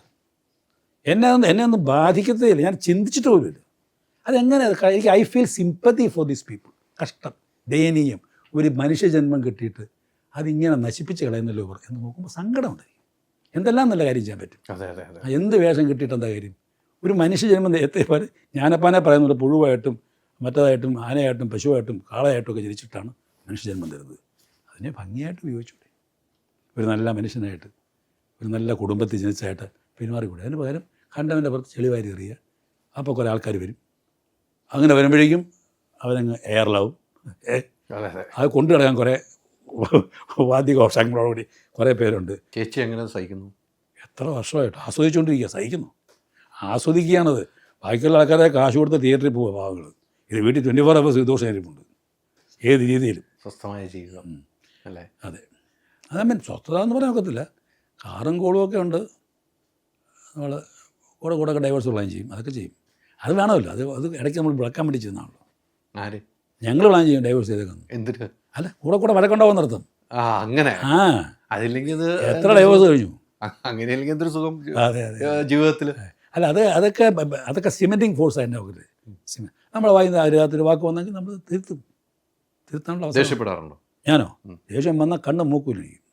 ഞാൻ പറയും മുഖഭാവം തന്നെ അല്ല, മുഖം പിന്നെ സഹിക്കാം. വാക്കുകൾ എന്ത് ചെയ്യും? അപ്പോഴാണ് എൻ്റെ ഭാര്യ വയ്ക്കുന്നത് എവിടുന്ന് വരുന്നത് ഈ വാക്കുകൾ. അല്ല, അതാണ് സത്യം. പച്ചയായ മനുഷ്യനല്ല ഞാൻ. എന്താ ദിവ്യനോറ്റാണ്? ഒന്നുമില്ല. ദേഷ്യം വന്നാൽ ദേഷ്യപ്പെട്ട് തരണം. അപ്പോൾ എക്സോസ്റ്റ് ചെയ്യും. അപ്പോൾ ലങ്സൊക്കെ അവിടെ ക്ലിയർ ആവും. മറച്ചു വെച്ചിട്ട് കാര്യമില്ല. ഇല്ല എന്തിന്? അതിൻ്റെ ആവശ്യമില്ല. അപ്പോൾ ആലോചിക്കില്ല, ഒറ്റയ്ക്ക് ഇരിക്കാനും പറ്റില്ല. ഈ ദേഷ്യമൊക്കെ ഭാര്യ എടുത്ത് തീർക്കുകയും ചെയ്യും. അല്ല, ദേഷ്യങ്ങളൊക്കെ പറയും. ഒറ്റയ്ക്ക് ഇരിക്കാൻ പേടിയാണ്. അതെ, ഒറ്റയ്ക്ക് ഇരിക്കാറില്ല. വീണ്ടും ഭാര്യ തന്നെ വേണം. നമ്മുടെ ഗതികേട് അതാണ് ജീവിതം. അതല്ലേ? അവിടെയാണ് ചേച്ചി വിജയിക്കുന്നത്. അതെ. അല്ല, ചേച്ചിക്ക് അറിയാം അവിടെ വരെ ചാടുമെന്നറിയാം. അത് ഈ ചേച്ചിക്കല്ലേ എല്ലാ ചേച്ചിമാർക്കും അറിയാം. ആരാ ഏത് ചേച്ചിയോ മോശം? നിങ്ങളെ വരെടുത്ത് ചോദിച്ചു നോക്കും, അപ്പോൾ അറിയാൻ പറ്റും. ഭയങ്കര അവിടെ പോയി അവിടെ പോയിട്ട് തിരിച്ച് ഇവിടെ വരുമ്പോൾ കറക്റ്റ് ഇത്ര മണിക്കേ വരത്തുള്ളൂ. അറിയാം. അതാണ് അണ്ടർസ്റ്റാൻഡിങ്. ചേട്ടൻ പറയും പക്ഷെ ഇത്ര മണിക്കേ വരുള്ളൂ എന്ന് രണ്ടുപേരും അറിഞ്ഞുകൊണ്ട് ജീവിക്കുന്ന ജീവിതമാണ് ജീവിതം. ഒളിച്ചു വയ്ക്കുന്നതാണ് ഏറ്റവും പരാതി. പിന്നെ അതെൻ്റെ പടത്തിലാണ് കാണിച്ചിട്ടുണ്ട് ഞാൻ. എന്താ പറയുക, ഈ ആത്മാർത്ഥതയുള്ള വ്യക്തികൾ തമ്മിൽ എങ്ങനെ നോക്കിയാലും ultimately they will be together. മോഹൻലാലുമായിട്ടുള്ള ബന്ധം നല്ല ബന്ധം. മമ്മൂട്ടി എനിക്ക് ആരുമായിട്ടാണ് ശത്രു എന്ന് പറയുന്നത്. അവർക്ക് ഇങ്ങോട്ടുണ്ടെന്നുള്ള അവിടെ ചോദിക്കണം. എനിക്കൊന്നുമില്ല. മോഹൻലാലാണെങ്കിലും മമ്മൂട്ടി ആണെങ്കിലും സുരേഷ് ഗോപി ആണെങ്കിലും എല്ലാവരും ഇവരെ മോഹൻലാലുമായിട്ടുള്ള ചിത്രം ഞാൻ പിന്നെ ശ്രമിച്ചിട്ടില്ലല്ലോ. ശ്രമിക്കുമ്പോൾ പുള്ളി Mohanlal became too big and there are so many followers. എന്നെ ഒരിക്കലും കൂട്ടത്തിൽ കാണത്തില്ല. സോറി, അതെൻ്റെ ശീലമല്ല. ഇങ്ങനെ ആവശ്യമില്ല. അവർക്ക് തന്നെ ആവശ്യമാണ് എപ്പോഴും വെച്ച് വിളിച്ചാൽ എന്നെ ചേട്ടാ എനിക്കൊന്ന് കാണണം എന്ന് പറഞ്ഞാൽ ഇപ്പം ഞാൻ പറഞ്ഞ മോഹൻലാലിൻ്റെ കാര്യം ഞാൻ വേറെ പറഞ്ഞ മോഹൻലാലിൻ്റെയൊക്കെ പ്രിമിറ്റീവ് സ്റ്റേജ് ഞാൻ കണ്ടതല്ലേ, പ്രിമിറ്റീവ് സ്റ്റേജിൽ അന്ന് മോഹൻലാൽ വേണമെന്ന് നിർബന്ധപൂർവ്വം പറഞ്ഞ് ആ പടത്തിലിട്ടത് ഞാനാണ്. ഞാനൊഴിച്ച് ബാക്കി ആർക്കും താല്പര്യമില്ലായിരുന്നു ഓർത്തോന്നു. കാരണം മോഹൻലാൽ അന്ന് ആരും അല്ലല്ലോ. അന്നത്തെ രൂപം എന്ന് പറഞ്ഞാൽ ഇപ്പോഴത്തെ പ്രേരണ സിഗരറ്റല്ലേ തട്ടിച്ച് പോകുന്നതെന്ന്. അപ്പം എനിക്ക് അങ്ങനെ കണ്ടപ്പോഴും അങ്ങനെ നടത്തിയെല്ലാം കണ്ടപ്പോൾ അപ്പോഴേ തോന്നി ഇതിനകത്ത് ഒരു സാധനമുണ്ട്, എനിക്ക് ഇത് തന്നെ വേണം. എന്നിട്ട് അന്നത്തെ കാലത്ത് പിന്നെ എന്നൊരു കാര്യം ചെയ്യാം, എത്ര ഒരാളിനെ ഞാൻ വേറെ ആളെ കാണിച്ചതാണ് പറഞ്ഞ് പോയി ആര് പ്രൊഡ്യൂസേഴ്സ് എൻ്റെ ബാക്കി ബന്ധപ്പെട്ടവരൊക്കെ രാത്രി പോയി കാണിക്കാം. കൊല്ലത്ത് പാത്താസ് തിയേറ്ററിൽ പോയിട്ട് ഏതായിരുന്നു പടം, സംഘർഷ് അല്ല മമ്മൂട്ടി അഭിനയിച്ച പടം സജിൻ. മമ്മൂട്ടിയുടെ പേരകത്ത് സജിൻ അതിനകത്ത്. മമ്മൂട്ടിയുടെ പേരതിനകത്ത് സജിൻ. നടനായ മമ്മൂട്ടിയുടെ ആദ്യ പടം അത്, വിശ്വംഭരൻ്റെ പടം അല്ലേ? ആദ്യം മേളമല്ലേ? അല്ലല്ല, മേളമാണ് അത് കഴിഞ്ഞിട്ട്. അത് കഴിഞ്ഞിട്ടുള്ള പടം സംഘർഷമല്ലോ, മേളം കഴിഞ്ഞിട്ട് സംഘർഷം അതൊക്കെ കഴിഞ്ഞിട്ടാണ്. മമ്മൂട്ടി സജിനോ കഥാപാത്രത്തിന്റെ പേര്, മമ്മൂട്ടിയുടെ പേര് ആദ്യം അവതരിപ്പിക്കുന്നത്. മമ്മൂട്ടി എന്നല്ല പേര് വന്നത്, അത് മിസ്ഫെയർ ചെയ്ത് പോയത്. ആ പടം ഓടില്ലെന്ന് തോന്നുന്നു. ഞാൻ കണ്ടു ആ പടം പോയിട്ട്. എനിക്ക് കണ്ടിട്ട് മമ്മൂട്ടി എനിക്ക് ഇഷ്ടക്കേടൊന്നുമില്ല, പക്ഷേ എൻ്റെ ക്യാരക്ടറിന് ഇത് പോരാ. എൻ്റെ ക്യാരക്ടർ മറ്റേടെ ആ ബോഡി ലാംഗ്വേജും കൈയും ആ നടത്തിയും സംഭവം മനസ്സിൽ പതിവുപോയി. കേൾക്കാത്ത ശബ്ദം അങ്ങനെയാണ് അതിലേക്ക്. പിന്നെ ഈ പാട്ട് ലാലിപ്പോൾ ഓർക്കുന്നില്ല, ഭയങ്കര നെർവസ് ആയിരുന്നില്ല അത്. ചേട്ടാ പാട്ട് വേണം. എന്ത് അംബികയാണ് നായിക. അത് അംബിക എന്ന് സൂപ്പർ താരത്തിനെതിരെ കിട്ടിയ ആ പടം മോഹൻലാൽ വളരെ പ്രധാനപ്പെട്ടതാണ്. She was A star at that time. അപ്പം അതിന് ഓപ്പോസിറ്റായിട്ട് എഴുതിയല്ലേ ഇയാൾ. ഞാൻ പറഞ്ഞില്ല അങ്ങോട്ട് പാടാൻ കുഴപ്പമൊന്നുമില്ല, നല്ല പാട്ടായിരുന്നു. ചേട്ടതെ പെരുമാറാൻ നല്ല രസമാണല്ലോ അല്ലേ? അത് ലിപ്പ് വേണ്ട ചേട്ടാ. എന്താ ലിപ്പ്? നിങ്ങൾ ഇപ്പോൾ പിന്നെ പാടും. ഇങ്ങനെ സപ്പോർട്ട് കൊടുത്ത് ഞാൻ പാടിച്ചെടുത്ത പിന്നീട് മലയാള സിനിമയിലെ പാട്ടുകൾ ഗംഭീരമായി പാടുന്ന ആളായിട്ട് മാറിയില്ല. ഇതൊന്നും മോഹൻലാൽ ജീവിച്ചിരിക്കുമ്പോഴാണ് ഞാൻ പറഞ്ഞത് കേട്ടത്. തീർച്ചയായിട്ടും അത് ഞാൻ താത്തി പറഞ്ഞല്ല, നല്ല വൈബായിരുന്നു ഞങ്ങൾ തമ്മിൽ. പക്ഷെ പിന്നെ എനിക്ക് മോഹൻലാലിനെ കാണാൻ, എനിക്ക് Mohanlal to BC for his work. പിന്നെ ശേഷം കാഴ്ച ഒരു പടത്തിൽ ഗസ്റ്റ് അപ്പിയറൻസ് വന്നു. പിന്നെ ഏതോ ഒരു പടത്തിൽ, അത് തുളസിദാസിൻ്റെ പടം. അതൊന്നും എനിക്ക് പറ്റിയ വേഷങ്ങളല്ല, റോങ് കാസ്റ്റിങ്സ് ആയിരുന്നു. സോറി, എന്നെ വേണമെന്നതിൽ ഇട്ടുന്നത്, പക്ഷേ അതുകൊണ്ട് എനിക്ക് പറയാനും ചെയ്തില്ല. അങ്ങനെ അതുകൊണ്ട് ആരുമായിട്ടൊന്നും എനിക്കൊരു പ്രശ്നമില്ല. അല്ല പ്രശ്നമല്ല, ഞാൻ അവരുമായിട്ടുള്ള ഒരു ബന്ധങ്ങളാണ് ചോദിച്ചത്. നിങ്ങൾ ഈ നെയിം ഒരു ആർട്ടിസ്റ്റുമായിട്ട് ഈ പ്രശ്നമില്ല. ഈ പ്രശ്നം വേണ്ടേ? ഇല്ല, അങ്ങനെ പറഞ്ഞു അവർക്ക് വേണേൽ പ്രശ്നം ഉണ്ടാക്കിയിട്ട് പോകാമെന്ന് മാത്രമേ ഉള്ളൂ. നമ്മളായിട്ടില്ല. ഇല്ല. ഇത്തരം സിനിമകളിൽ അഭിനയിച്ച സിനിമയിൽ നമുക്ക് ഒത്തിരി പേറുകൾ വന്നിട്ടുണ്ടല്ലേ? ഒത്തിരി ആള് നമുക്കെന്നും നമുക്ക് തോന്നിയൊരു പേർ ആരായിരുന്നു? അങ്ങനെ ഒരു ബന്ധം ഒന്നും തോന്നരുത്. ഞാനങ്ങനെ ഒരു ചിന്തിച്ചിട്ടുമില്ല. എല്ലാവരും എൻ്റെ കോ ആർട്ടിസ്റ്റാണ്. ആരഭിനയിച്ചാലും എനിക്ക് പ്രശ്നമില്ല. ഇന്നാരും വേണ്ടാന്ന് ഞാൻ ഇന്ന് ഒരു ആർട്ടിസ്റ്റിനെ പറഞ്ഞിട്ടില്ല. ഞാൻ പറയാറില്ല. അവരാണോ വേണ്ട, അവർ അങ്ങനെ കൊണ്ടുവന്നിട്ടില്ല ആരും. എനിക്ക് എൻ്റെ കൂടെ അഭിനയിച്ചാൽ കൂടുതൽ അഭിനയിച്ചാണ് അതും എനിക്കറിഞ്ഞൂടാ. അംബിക, പൂർണിമ ജയറാം. അംബിക ചേച്ചിയാണ്. അംബിക ഇപ്പോഴും എൻ്റെ നല്ല സുഹൃത്താണ്, കൂടുതൽ അഭിനയിച്ചിരിക്കുന്നത്. നല്ല സുഹൃത്തുമാണ്. ഒരു എന്നെ പ്രൊമോട്ട് ചെയ്തിട്ടുള്ള എൻ്റെ കഴിവുകളെ പറ്റി നല്ല ബോധ്യമുണ്ട് അവർക്ക്. പിന്നെ ഞാൻ കൊണ്ടുവന്ന നായകന്മാരെല്ലാം ക്ലിക്കായില്ലേ, ഒരാളെ പറയാം ക്ലിക്കാകത്ത്. അതെ. പിന്നീട് അവരുമായിട്ട് എങ്ങനെയാണ്? പിന്നീട് എന്തിനാണ് നോക്കുന്നത് നിങ്ങൾ? ആ പടത്തിൽ വർക്ക് ചെയ്തു, പറഞ്ഞ കാശ് കൊടുത്തു, അഭിനയിച്ചു വിട്ടു, സന്തോഷം. തരപ്പെട്ട ഒരു മെമൻറ്റോട് കൊടുത്തേക്കാം, അല്ലേ ഉള്ളൂ. ഇത് കഴിഞ്ഞിട്ട് എന്നെ ഇവിടെ വന്നിട്ട് എന്നെ വിളിച്ചില്ല, എന്തിനെന്ന്? അങ്ങനെ ഒരു വിഷയമല്ല. എന്തായി പറഞ്ഞത്? വിളിച്ച് വന്നാൽ കണ്ട് സന്തോഷിക്കും, ഇത്രേ ഉള്ളൂ. വന്നില്ലാതെ ദുഃഖമുണ്ടോ? ഒന്നുമില്ല. എന്തിനാ ഇതിൻ്റെ ആവശ്യം? എനിക്ക് എന്നെ തന്നെ മൈൻഡ് ചെയ്യാൻ സമയം കിട്ടുന്നില്ല. Don't forget your past. ചില അണ്ണന്മാരൊക്കെ വന്നേച്ച് നമ്മളിന്ന് ഫേവറൊക്കെ വാങ്ങിച്ചിട്ട് പിന്നെ ഒരു ചെറിയ കാറുമൊക്കെ വാങ്ങിച്ച് നമ്മുടെ മുമ്പിൽ കൂടെ കാറിൻ്റെ വിലയൊക്കെ പറഞ്ഞ് പോകുന്നത് ചിരി വരികയായിരിക്കും. അതിനാണ് മൂലം മറക്കുക എന്ന് പറയുന്ന ഒരു ഭാഷയത്. അടിസ്ഥാനം മറക്കരുതെന്നർത്ഥം. ആ മറക്കുന്നതാണ് കൂടുതലും. മറന്നു പോരും. മറവിരോഗം ഉണ്ട് അവർക്കെല്ലാം. പണ്ട് കാശുകാടൻ കൊടുത്തതും പിന്നാലെ നടന്നതൊന്നും അതറിയത് അങ്ങോട്ട് പോകും. ഭാവങ്ങളാണ്. അപ്പം ഞാൻ അങ്ങോട്ട് പോകത്തേയില്ല, അത്രേ ഉള്ളൂ. പോകില്ല. എനിക്ക് പൈസ ഒരുപാട് കഥകൾ വേറെ ഉണ്ട്. ഇതൊക്കെ സ്റ്റോർ ചെയ്യാൻ സ്ഥലമില്ല. അവനതെന്നെ ചെയ്തു, ഇത് ചെയ്തു, ഒന്നും പറയരുത്. സാറിൻ്റെ ഒരു ജീവിതകഥ തന്നെ സിനിമ ആക്കുവാണെങ്കിൽ വലുതായിരിക്കില്ലേ? എനിക്കറിഞ്ഞുകൂടാ. അത് ഭയങ്കര ആക്ഷൻ ത്രില്ലറായി പോകും സാർ. ഈ ഈ ഈ ടി വിയുടെ മുമ്പിൽ നിന്ന് സംസാരിക്കുന്ന ഞാനും എൻ്റെ ഉള്ളിൽ വേറെ ഞാനുണ്ട്. അവനെ ഞാൻ പുറത്തു കൊടുത്തില്ല. അതെൻ്റെ സ്വന്തമായ സ്വകാര്യമായ സാധനമാണ്. അവനിടയ്ക്ക് നിന്ന് പറയും, മതി മതി പറയണ്ട കേട്ടോ, ഇയാളെ പിടിച്ചു നിർത്തും. അതൊക്കെ തരും. ഇത്ര നേരത്തെ എന്തെങ്കിലും പിടിച്ചു നിർത്തിയോ ഞാൻ ചോദിച്ചാൽ? ഇല്ല ഒന്നും. ഞാൻ എനിക്ക് വളരെ ഫ്രീ ആയിട്ട് സംസാരിച്ചു. പത്രപ്രവർത്തകനായിരുന്നു ദീർഘകാലം. ഇന്നത്തെ മാധ്യമപ്രവർത്തനവും അന്നത്തെ മാധ്യമപ്രവർത്തനം എങ്ങനെ വിലയിരുത്തും? ഒരുപാട് വ്യത്യാസമുണ്ട്. ഇപ്പോൾ പത്രപ്രവർത്തകർ അഭിനയിച്ചു തുടങ്ങി, അത്രയേ ഉള്ളൂ. അവരെല്ലാം നന്നായിട്ട് മേക്കപ്പ് ചെയ്യുന്നു, ഡാൻസ് ചെയ്യുന്നു, അതിൻ്റെ കൂടെ ചോദ്യം ചോദിക്കുന്നു, ഇങ്ങനെയൊക്കെ ആയി. ഞങ്ങൾ പറഞ്ഞ് എന്നെ സംബന്ധിച്ച് പിന്നീട് ഞാൻ പത്രപ്രവർത്തനം എൻ്റെ 1.5 വർഷം എൻജോയ് ചെയ്ത ആളാണ്. അതിലൊരു ഞാൻ പറയാം, അവിടെ പോയി നിർത്താം നമുക്ക്. അതായത് ഞാൻ മദ്രാസിലുള്ളപ്പോഴാണ് മൃണാൾ സെൻ, കേട്ടിട്ടുണ്ടോ? ബംഗാൾ ഡയറക്ടർ മൃണാൾ സെൻ. കേട്ടിട്ടുണ്ട്. അപ്പോൾ എനിക്ക് ജേർണലിസം ഇവിടുന്ന് പോകുന്നത് തന്നെ ഞാൻ ഗോൾഡ് മെഡലൊക്കെ വാങ്ങിച്ചിട്ടാണ്. ഇത് പറയുമ്പോൾ ആൾക്കാർ പലയിടത്തും പറഞ്ഞുകൊണ്ട് ഇനി പിന്നെ സോഷ്യൽ മീഡിയ പറയും സ്ഥിരം കുത്തിയിരുന്ന് സ്വയം നേട്ടം പറഞ്ഞുകൊണ്ടിരിക്കുകയെന്ന് പറയും. ഇത് വലിയ പാടാണ്, നല്ലതും പറയാൻ പറ്റില്ല, ചീത്തയും പറയാൻ പാടില്ല. പക്ഷേ ഈ സിറ്റുവേഷൻ കിട്ടുള്ളൂ. അദ്ദേഹം അവിടെ വരുമെന്ന് അറിഞ്ഞു. അപ്പോൾ ഞാൻ ജേർണലിസത്തിന് ഗോൾഡ് മെഡൽ വാങ്ങിച്ചു. കേരള കൗമുദിയുടെ ഗോൾഡ് മെഡൽ കിട്ടിയിരിക്കും, ഫസ്റ്റ് റാങ്ക് ഇൻ റിപ്പോർട്ടിങ്. അങ്ങനെയാണ് ഞാൻ അതിൽ ജോയിൻ ചെയ്ത് പോകുന്നത്. അപ്പോൾ എനിക്ക് അന്ന് ചോദ്യത്തുള്ളപ്പല്ലേ, വളരെ ചെറുപ്പമല്ലേ, അത്ഭുതകരമായ ഒരു ഇൻ്റർവ്യൂ ആണ് മൃണാൾ സെൻ. അപ്പോൾ എനിക്ക് യൂണിവേഴ്സിറ്റികളിലെ ചെയർമാൻ, അവാർഡ്, ഗോൾഡ് മെഡൽ ഒക്കെ ആയിട്ട് ഇത്തിരി ധാരണ ഉണ്ട് എന്നെ പറ്റി. ഇങ്ങനെ താമസിക്കുന്ന പാങ്ക്രോയിലാണ്. അപ്പം ഞാൻ രാവിലെ വിളിച്ചു, interview can I speak to mister Mrinal Sen please, who is this. യാതൊരു കരുണയില്ലാത്തൊരു പരുഷമായ ശബ്ദം. ഞാൻ പറഞ്ഞു, മൈ നെയിം ഈസ് സാൻസർ. What are you? Sir I am basically M A journalist. I am not interested. Phone അങ്ങ് ബാങ്ക് ചെയ്തു. അങ്ങനെ എന്നെ ആരെങ്കിലും നോവിച്ചിട്ടുണ്ടെങ്കിൽ എന്നാണ് എൻ്റെ ഓപ്പറേഷൻ, എന്നെ തൃപ്തിപ്പെടുത്തായിരുന്നു.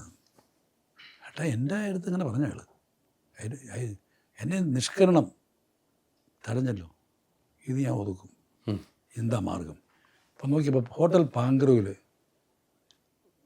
ടെലിഫോൺ ഓപ്പറേറ്റർ എൻ്റെ ഒരു സുഹൃത്താണ്. ഞാൻ അവിടെ താമസമുണ്ട്, അതുകൊണ്ടുണ്ട്. ഞാനിടല്ല അമ്മയെ എന്താ ഞാനാണ് കുത്തി കൊടുക്കുന്നത്. അന്ന് ഈ ഫോണൊന്നുമില്ല, ഈ STD ഒന്നുമില്ല. അതുകൊണ്ട് എന്നെ വലിയ ഇഷ്ടമാണ്. എന്നാൽ ഒരു ഓഫർ എനിക്ക് സഹായിച്ചു തരാം, എന്താ എനിക്കൊരു അദ്ദേഹത്തിന് കാണണം. ഞാൻ ആരാണെന്നും പറയണ്ട, എന്ന് കാണണം. ആരാധകനാന്ന് പറഞ്ഞേര്, ആരാധനാന്ന് പറഞ്ഞേര്, ശരി എന്ന് പറഞ്ഞു. അങ്ങനെ അവൻ പോയി ഓപ്പറേറ്റ് ചെയ്തു, കിട്ടി. ഓക്കെ കേട്ടോ, നാളെ ഉച്ചയ്ക്ക് 2 മണിക്ക് പാങ്ക്രോ അദ്ദേഹം ഉണ്ട് ചെല്ലാൻ പറഞ്ഞു. ഞാൻ പറഞ്ഞിരിക്കുന്നത് വലിയ ആരാധനാന്ന് കേട്ടോ. പിന്നെന്താ കുഴപ്പമൊന്നുമില്ല. എൻ്റെ ഒരു ഫോട്ടോഗ്രാഫറുണ്ട്, VVR മോഹൻ, ബാങ്ക് ഉദ്യോഗസ്ഥനാണ്. അപ്പം ഞാൻ പറഞ്ഞു, മോഹൻ നാളെ ബാങ്കിൽ നിന്ന് ലീവ് എടുക്കണേ, 2 മണിക്ക് നമുക്കൊരാളെ കാണാൻ പോകണം. നാളെ how is it possible? It is possible. You just come and wait at the lounge, I will call you, then you come. കണക്കൂട്ടാ ശരി. ഞാൻ കയറിച്ചില്ല. ചെന്നപ്പോൾ അതേ മുറിക്കകത്ത് ഈ ബംഗാൾ കുർത്തയൊക്കെ ഇട്ട് നല്ലതാക്കിയിട്ട് നല്ല രസമാണ്. കുറേ ഫ്രണ്ട്സും ഇരിപ്പുണ്ട്. ഒന്നുമില്ല. അപ്പം ഞാൻ ഇനി നിങ്ങൾ മനസ്സിലാക്കേണ്ടത്, പത്രക്കാരന് നിന്നോട് ഇതിനെ പോകുമ്പോൾ മിനിമം നമ്മുടെ എന്തെങ്കിലും ഒരു ചെറിയ ചീട്ട് വേണം. അപ്പം ഞാൻ ആകെ ഇയാളെ കണ്ടിരിക്കുന്ന ഒറ്റ പടവേ ഉള്ളൂ, അത് കൽക്കത്ത 71 അതെവിടെയോ കണ്ടാണ്. അതിൻ്റെ ഉള്ളിൽ അത് മാത്രമേ ഉള്ളൂ. പിന്നെ എനിക്കറിയാവുന്ന കാര്യങ്ങൾക്ക് റേ ഇഷ്ടമല്ലെന്നറിയാം, എന്ന് വെച്ചാൽ പ്രൊഫഷണൽ ജലസി. ഞാൻ കഴിച്ചെന്ന് പറഞ്ഞു, yes come, they were having a drinking session, come sit. Okay gentleman, what can I do for you? I just came to see you sir. This man is from Kerala. He wants to see me, that's it. He called me and okay. See, let me ask you something. Why you are interested in me? ഞാൻ വേഗം വാങ്ങി കൊടുത്തു. Sir your political insight is great. അതൊക്കെ പുള്ളി അങ്ങ് നിറയുകയാണ്. Because I സാ കൽക്കത്ത 71. മറ്റേ കയറി സാധനം കയറി വിളിക്കുക. And sir in that film there is A shot, സത്യമാണ്. Students, striking students throwing stones at a bus. And there is a shot where one student throws its stone, immediately it takes comb from his pocket and combs his hair. So your revolution is really so deep. So thin. അയ്യോ പുള്ളി ചാടി എഴുതി പിടിച്ചു, great, this is it എന്ന് മറ്റൊരു പറയാം. ഇതാണ് people like him should see the film, എന്നോട് they will know what is what. അപ്പോൾ ഞാൻ പുള്ളി അങ്ങ് പോയി. അവൻ sir carry just take a photo, what is no problem, take 1 second.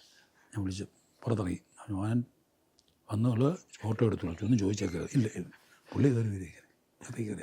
Sir this is my friend. Good good come. What you want to should I sit like this, should I take the phone, should I light a cigarette. പുള്ളി മോഡലാവുന്നു, complete എടുത്തു. സഹകരിച്ചു interview എടുത്ത് 3 issue അടിച്ച് ഞാനകത്ത്. ഒരു വർഷങ്ങൾക്ക് ശേഷം തിരുവനന്തപുരത്ത് ഒരു ഫെസ്റ്റിവൽ വന്നപ്പം ഇദ്ദേഹം അവിടെ ട്രിവാൻഡ്രത്ത് വന്നു പലയിടത്ത് എന്നെപ്പറ്റി അന്വേഷിച്ചു. അപ്പം ഞാൻ ഡയറക്റ്റായെന്നൊക്കെ അറിഞ്ഞു. അത് കാണാൻ പറ്റില്ല പുള്ളി. അപ്പോൾ ഞാൻ അത് നമ്മുടെ പ്രിപ്പറേഷനാണ്. അല്ലാതെ ഒരാളങ്ങോട്ട് പറഞ്ഞു ഇവിടെ സംഭവിക്കുന്നത് കൊടുത്തില്ല. പിറ്റേ ദിവസം അദ്ദേഹം സ്ത്രീ പിടക്കാനാണ്, അദ്ദേഹം അത് തങ്കമ്മ എന്ന പെണ്ണിനെ കയറി പിടിച്ചു എന്ന് പറഞ്ഞ് എഴുതിയിട്ട് സന്തോഷിക്കുന്നവന്മാരെ എടുത്ത് കാലത്തെ പത്രക്കാർ, അത് തോന്നരുത്. അല്ല ശരിയാണ്, അത് നമ്മൾ വിളിച്ചിട്ട് നമ്മൾ വലിയ പോയിൻ്റാണ് സാറ് പറഞ്ഞത്. പോയിൻ്റാണ് പറഞ്ഞത്. അത് ചെയ്യരുത്, നമ്മൾ പോസിറ്റീവ് എടുക്കുക.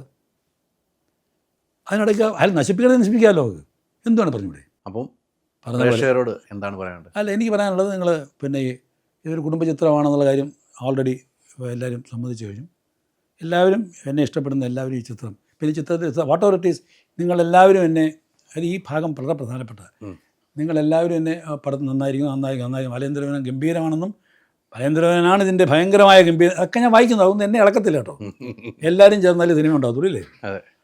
ഒക്കെ ഉണ്ട്. പക്ഷേ ഇതിന് ഇത് സംജാതമാകാനുള്ള ഒരു കാരണഭൂതൻ എന്ന് പറയുന്നത് എൻ്റെ ഡയറക്ടർ ഉണ്ണികൃഷ്ണനാണ്. ഞാൻ ഉണ്ണികൃഷ്ണനടുത്ത് പോയതല്ല. ഉണ്ണികൃഷ്ണൻ എന്നെ മനസ്സിലാക്കി വന്ന് എന്നെ കൺവിൻസ് ചെയ്ത് ഈ പടത്തിലിട്ട് ഈ രൂപത്തിലാക്കിയെടുത്തത് അദ്ദേഹമാണ്. അപ്പോൾ എനിക്ക് അദ്ദേഹത്തോട് ഒരു പ്രത്യേകമായിട്ടുള്ള ഒരു പരിഗണനയും സ്നേഹവും ഇക്കാര്യത്തിലുണ്ട്. അതാണ് ഞാൻ പറഞ്ഞത്, മൂലം മറക്കരുതെന്ന് ഞാൻ പറഞ്ഞത്. മൂലം മറക്കുന്ന ഒരുപാട് ആൾക്കാരെ ഞാൻ കണ്ടുകൊണ്ടായിരിക്കുന്നത്. അതുകൊണ്ടാണ് ഞാൻ അത് പറയാം. കാരണം he has done a good job and he deserves a prize from me for that matter. ഇനി ഇപ്പോൾ നന്നായിട്ട് പോകട്ടെ എന്നുള്ളത് എൻ്റെ കുടുംബത്തിൻ്റെ പ്രാർത്ഥനയാണ്.